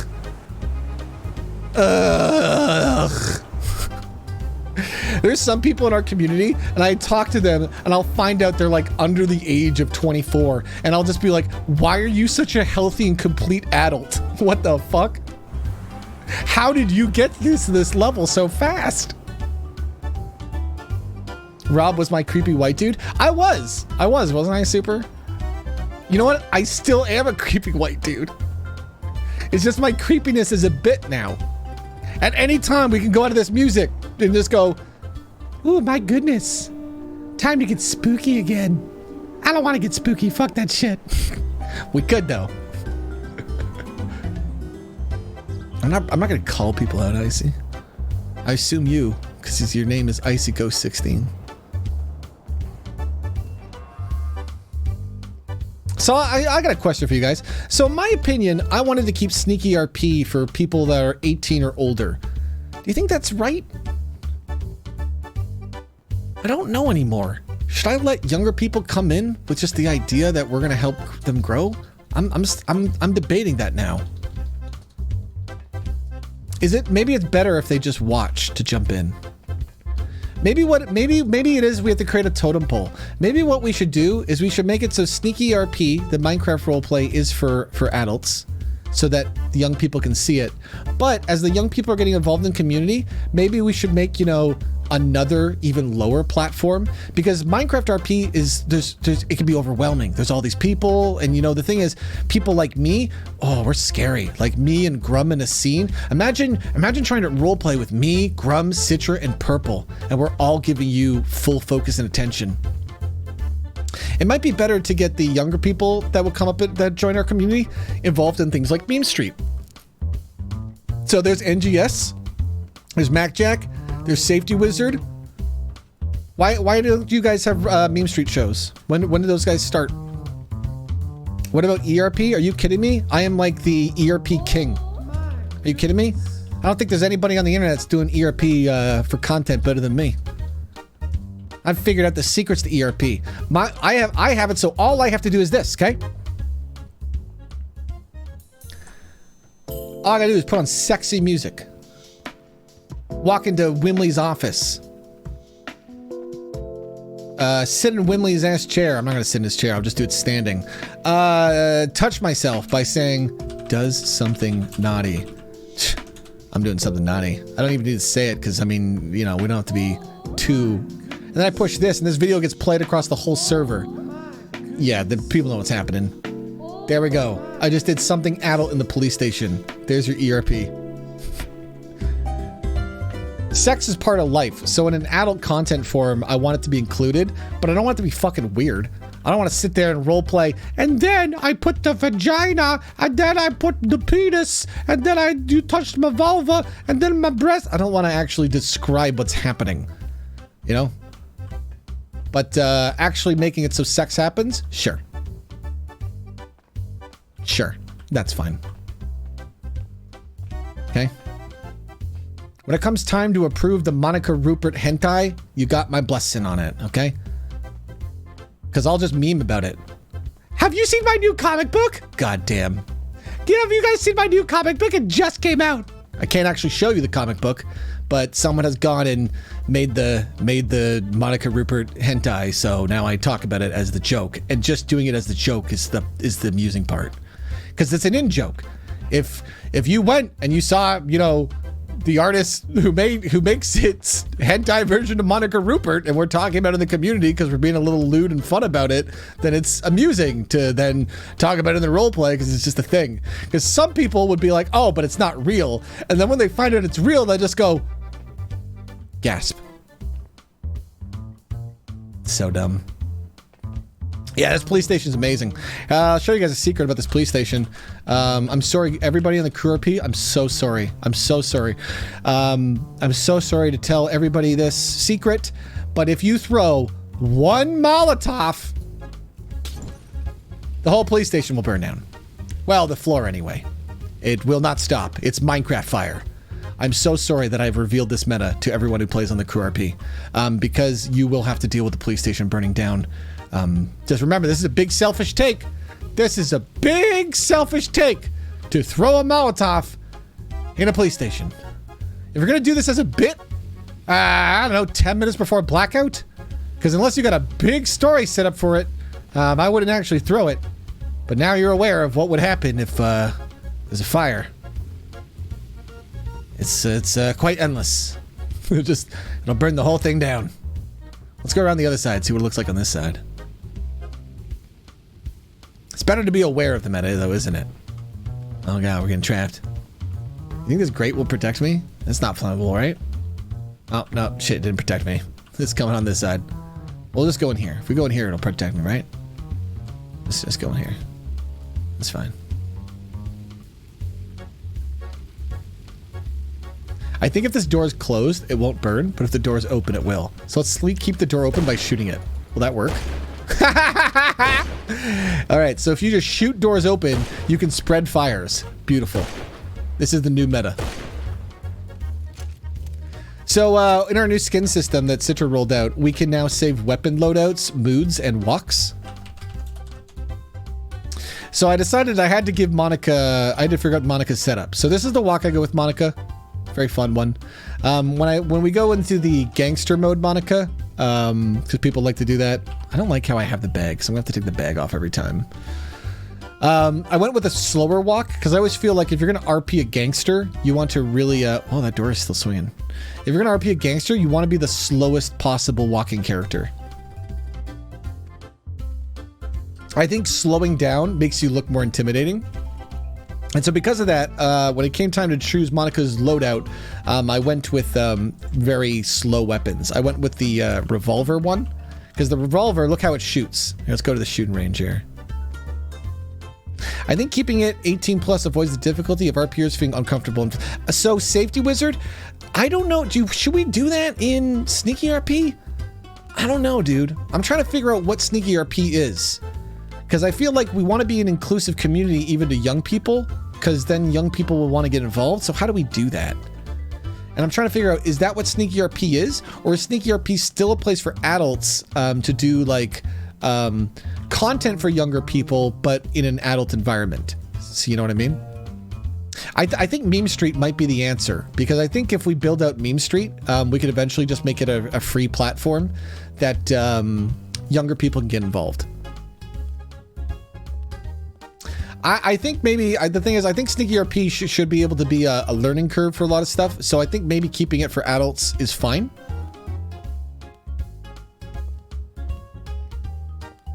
If you let younger people and you need tighter rules, yeah, that's the problem, is it limits creativity. So I think we will keep it adult only. I'm just trying to think like, how do we bring young people in, right? Because if young people want to get involved, and the thing is, we're going to want to teach them. Like, the thing is, I'm trying to teach not just role playing, but how you can teach role play. And so it's very interesting because, like, a lot of people in our community, teaching role play is a big part of role play. Like, once you've learned something, you almost want to go perform it for other people, you know? Anyway, I went with this gun for Monica Rupert, the revolver, because, like, look at how fast you can fire it. This is the most intimidating shit in the world, right? Because if I'm never actually trying to shoot you as Monica, I'm just trying to scare the shit out of you, this is the scariest gun I can shoot, I think. A fast gun would be less scary than this shit.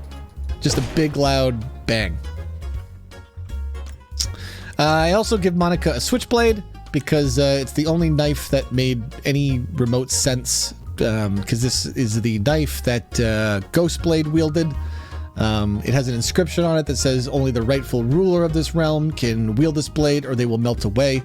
I thought that was fun meta for to have as a weapon, because it means that anyone who touches this would melt away. But I mean, what does that even mean? That could be over time, you know? So even Monica, is she the rightful ruler? I don't know. I guess we'll find out. If she's not, she's going to melt away.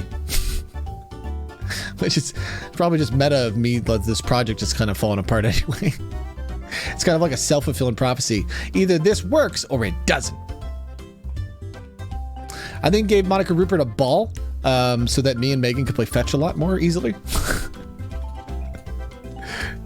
I think I can actually pull out my gun and then throw balls.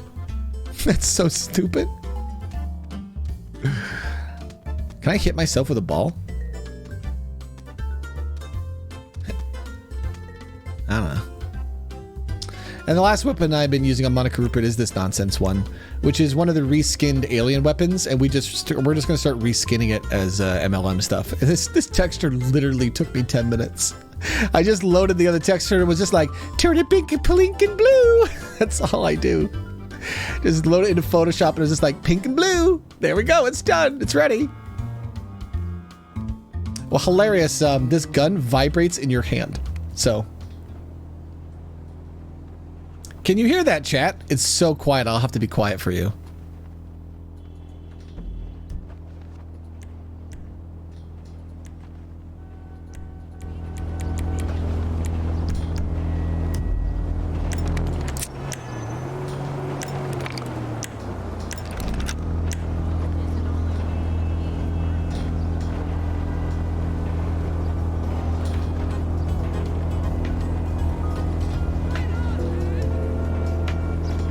My goodness, this is a Monica Rupert gun, isn't it? Very powerful. Dual purpose on this one. You can use this for a lot of different things. It's a very adult weapon. So dumb. It's so funny doing all this stuff for the bit. Roleplay is so powerful because it lets you be hyper weird. You could be so weird in roleplay because you don't have to be yourself. And so because you don't have to be yourself, you can experiment with like ideas of stuff you like, you know? There's a few people in this project that I'm just like pulling the weirdness out of them, and then I'm just watching them like evolve rapidly because they're in an environment where they're not afraid to be weird.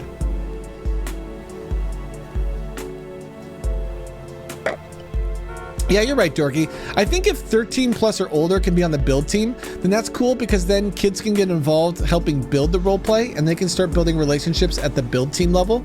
And that's much easier because then they can do light roleplay, you know, because you know how this stuff works. They'll kind of get involved, but they won't really be able to get involved. And then if they're in the build team, then when they get to age, we can let them in into the server and that'll be cool. But I think what we should really do is also build up Meme Street, really. Shadowfawn, thank you for the 15 months. This is interesting because, again, I don't have all the answers to the questions that are going to come up.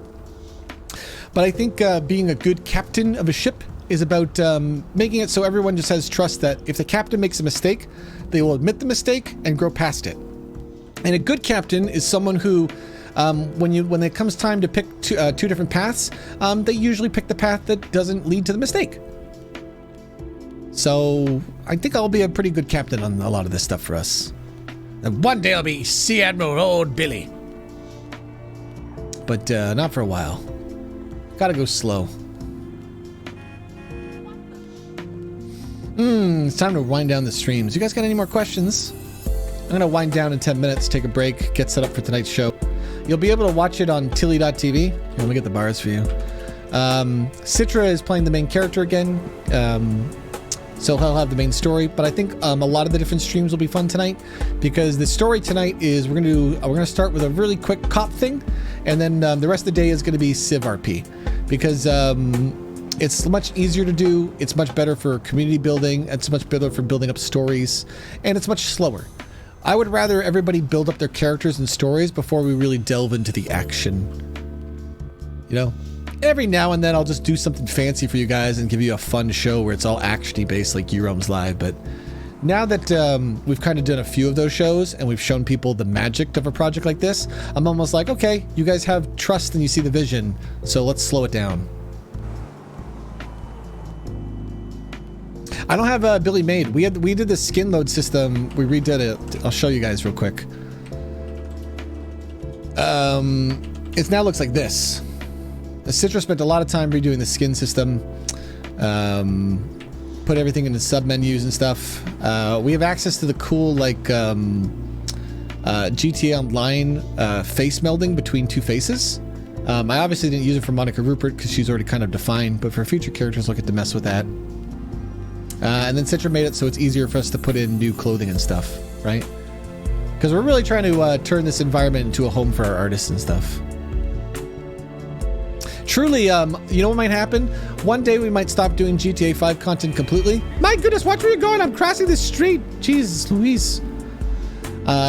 One day we might not do GTRP, but I bet you this city just becomes the community hub for a lot of the teachers of this stuff. Because really the people I put in Tilly are people that I'm really trying to help turn into roleplay teachers. They're the people that I have the strongest roleplay respect with, relationships with, because the idea is in these type of communities, there's what's known as the respect umbrella. That's what I like to call it. And the respect umbrella is if I'm in a scene and I'm vouching for a certain amount of people and you're in the other side of the scene, so I'm the criminal and you're the cop, and you're vouching for your side of the people, then we can do a higher level scene because we know everyone is going to chill and let you and me run the scene. So if you guys remember the birthday stream last year, I was Billy the Pirate, and I brought a bunch of people to my thing who I had a respect umbrella with. And then they brought a few people who I was like, I don't have a relationship with you guys, but if you want to bring them, you can, because it's your respect umbrella. And so that's why a lot of that worked, because there was a lot of respect. And because it was my birthday, I could use the meta of it being my birthday and the whole server being aware that it's my birthday, so I can do a main character story. Being the main character is interesting. In this community, nobody wants to be the main character, not even me and Citra. I don't want to be the main character so much that I had to make a meta show that makes it so I'm not really the main character, but my main character's purpose is to help build up other people to become main characters. That's how dumb this nonsense is. Because in roleplay, being support is much more fun. And so we're really just trying to build this up so that we can make anyone the main character and then perform for them. So we can be party clowns. So we can celebrate people in our collective communities by bringing them into this and then giving them a day in the city. So we can bring in big streamers and perform for them and show off our skill sets so that we can grow as and grow our audiences and grow our communities. Hey, what's up, Lucky? No problem, Tech. I am the digital bard, aren't I? And this is my power. Is playing the song that gets everybody's hearts aspiring. 2020 was hard. I wish I could have played a better song for you guys. But I mostly had to spend my time just working on myself. I got a lot of work to do on myself still, too. I'm still a workaholic. You know what, it's hard, and I'll explain why I'm such a workaholic. This artwork is hyper inspiring. And what happens is I end up inspiring other people, and they get so inspired that they become workaholics, and that pushes me to work even harder. So it's so weird because now I'm in this project and everyone's hyper inspired, and I'm self-aware of that. So I'm just like, all right, time to slow down. Hey, you know all that fun you're having? Stop it. Stop having fun. And that's hard. How do you inspire people constantly, but then also demotivate them in a way they enjoy? Because they need to be demotivated. Because, like, you know what's cool? At any time, somebody can just give me a song and I can play it. So let's listen to a Music Chick song. So Music Chick made this after a really good cop day, I think. The very first Winley show. And she was playing Karen Daniels. And so at the very end, I gave her one little extra scene on stream where we did an old story that Monica and Karen would do together because they were characters who knew each other. Only because Monica is, you know, an evil character now, Monica Rupert pushed her off a crane. And basically, I kind of power gamed her into deciding, okay, are you going to the hospital and you're going to have to do the hospital story because you got hurt falling off a crane again? Or are you something else? And so she went with a story of she's something else. She just survived that fall and just drove off. And we don't really know the reason for it. It was just a moment, right? And then when she did, I turned on the music, brought on the black bars so she could just drive off on her motorbike and like really live in that moment, you know? And that was cool. And then the very next day she made this song. And now being the digital bard here, I had some ideas for this. I was like, okay, you made that music. Can I have that music? And so I asked her for what's known as the stems. So all the individual layers. So now, not only can I play this song for you guys, but I can play the stems. So how about just one of the basses here? How about just one of the beats parts of the song? Ready?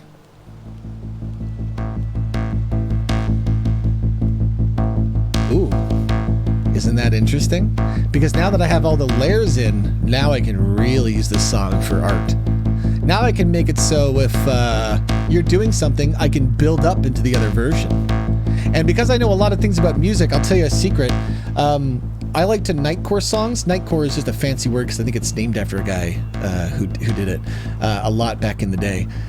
Where you slow a song down speed-wise and pitch-wise. So the magic number I have found throughout my years of making content is 80%. So here's this song at 80%.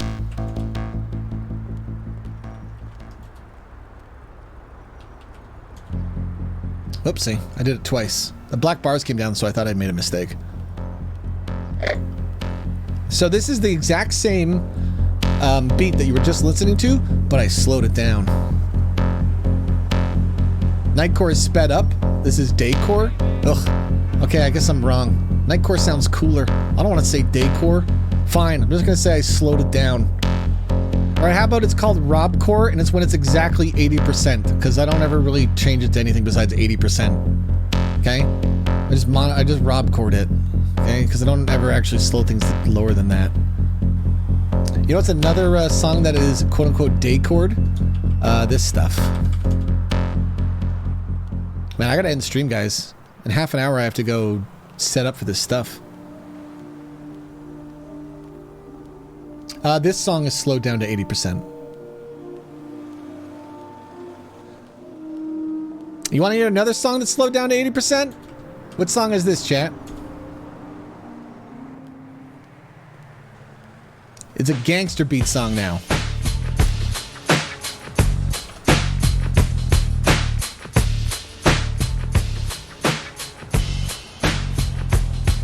Sounds like a gangster beat song, doesn't it? Wimley's back. Okay, well, that's one way to know this song. This is Backstreet Back, and this is just the instrumental. Yeah, rock your body. Yeah. But what's interesting is when you slow this down, oh my god, it's just a thug beat. Listen to that.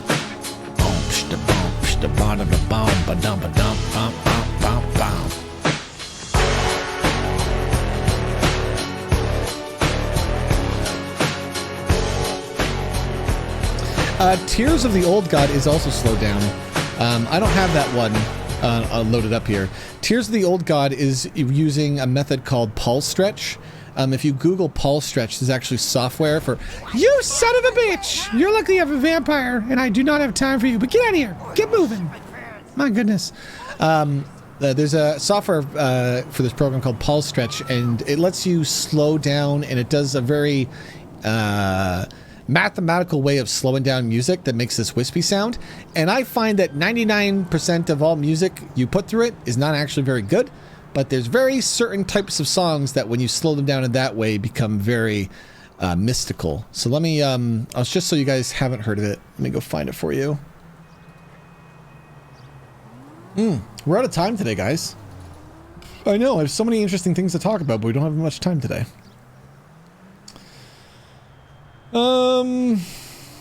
So where would I find this? What's that song called? Tears of the Old God.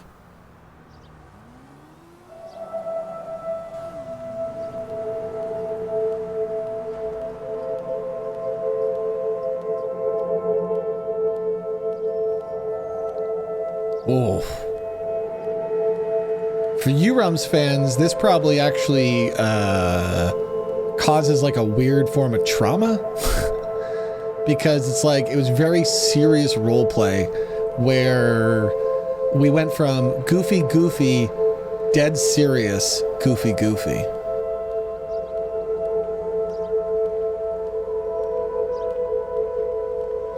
Slowing down songs usually doesn't actually stop DMCA. The algorithms are smart enough that they find the stuff. I don't really use DMCA music for any other reason now than to teach with. You know, like I was using that did that because it's just a good example that you guys would recognize and I could slow down. Hey, you want to hear this song but not slow down?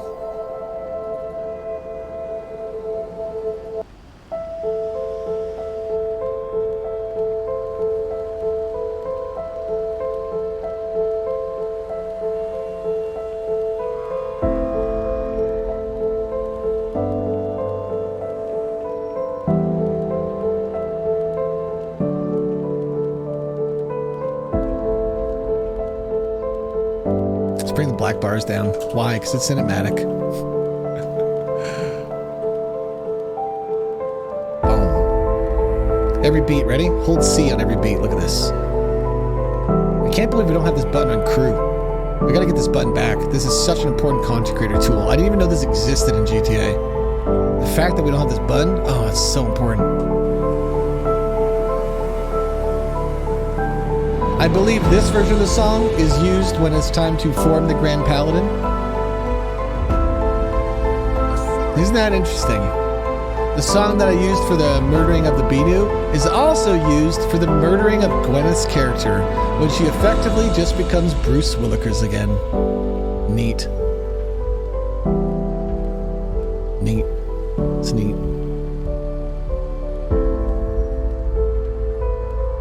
Man. I never really liked telling the story. What I really liked was creating the moments for the audience. Like, all the story stuff, it was always me looking for puzzle pieces, finding the right music, finding the right visuals, creating the right story element live so that I could have those powerful moments, you know? It was never really about telling a story for me. So that's why I like doing this stuff now is so easy. Because now I'm just aware of what I'm trying to do.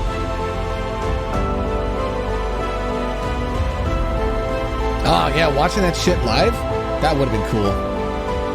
We had like 20 minutes of animation. We had 2 years of lore and story built up for the audience in a way you would never expect. The show became an anime for a minute. But it was an anime that was live. That shit doesn't exist on the internet. It's so cool. And then it was over.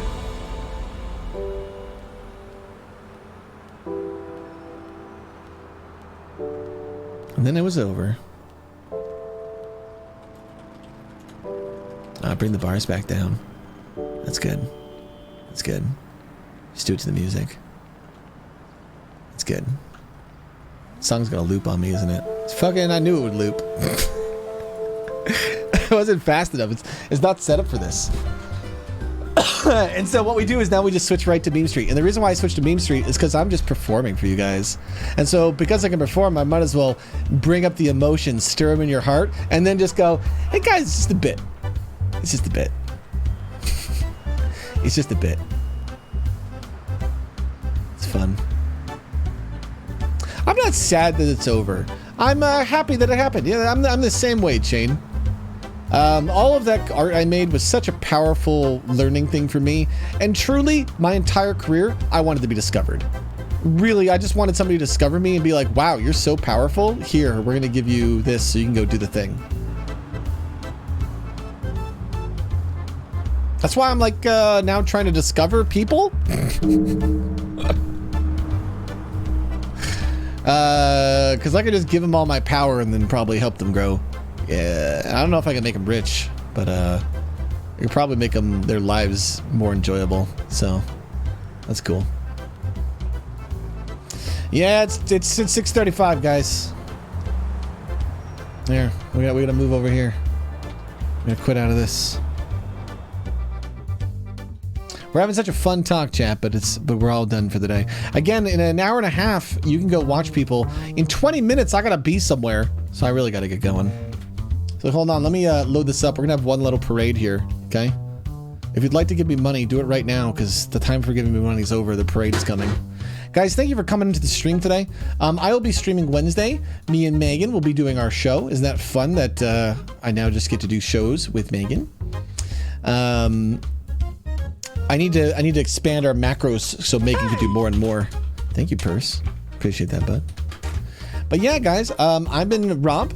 Thank you for coming out to this stream. Vocaloid, thank you for the 29 months. I hope you guys have had fun just hanging out with me. Right now, my stream schedule is going to be wonky because I'm in build mode, and I really want to come out COVID super strong. So I don't even think you guys need content. I think we have such a lovely community here that there's so many places you could go hang out. Half of our community is doing Pokemon Nuzlocks. God, people are always asking me to do Pokemon Nuzlocks, and now our community just does them, you know? If you do Pokemon Nuzlocke, you know I have tech that I could just give you that lets you do all the music the way I did on Pokemon Rob.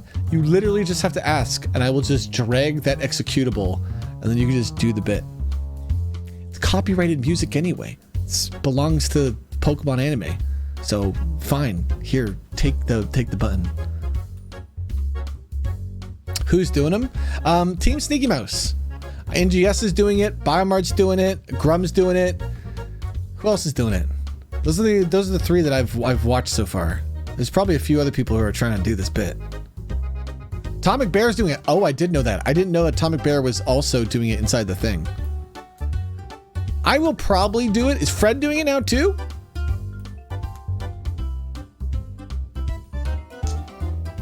Anyone is welcome to join Team Sneaky Mouse. All you must do is ask to join. If you feel like you're a member of this community, you can join. You don't even have to be a streamer. You can just join it. I don't care. There's no limit. Why would I not make you feel included? If you would just like to be on a team, even though you don't ever plan on streaming, because you'd like to be included, just poke me on Discord and I'll send you an invite. And then I will end up doing a Pokemon Nuzlocke soon enough, because the problem is all I do is community stuff. So if you guys bait me into doing the content you wanted to watch anyway, then I guess I will just go do it, because it's very fun. I think I would like to cast, because that would be my best thing I could do. So I kind of want like you guys to get to a point when you're doing the final parts of it, where you do the tournament, and if I can line up the schedule, I'll just cast those games. That could be fun. All right, that's it for us though, guys. Cue the ending music. Cue the parade. Purse. Vocaloid. Wait, it said 12 people are in this parade. Oh, that's because I have to hit the gremlin alert. All right, now we can choose the parade. Right? There we go. There we go. Micus, Super Awesome, Villacat, Music, Olivia, Rethgal. Thank you everybody for coming to the stream. Let's find someone to quickly raid here.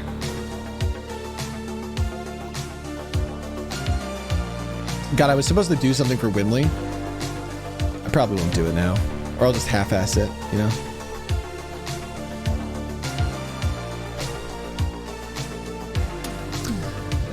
All right, we're gonna go raid into community member Biomart. He's doing some Pokemon. Come say hello to this guy. He has been nothing but a source of inspiration of mine for the last year. He is one of my strongest roleplay partners because he's so damn generous. Let's watch him lose Pokemon to death here. Come check him out. Thank you guys for coming to the stream. Thank you so much for coming and hanging out with me. I hope you're all having a better day now. I hope I've inspired you in some fun, dumb ways. And I'll be back this Wednesday for just some actual content and having fun with you guys. Bless you, Megan. I've been Rob, and thank you guys for watching. I'll see you guys next time.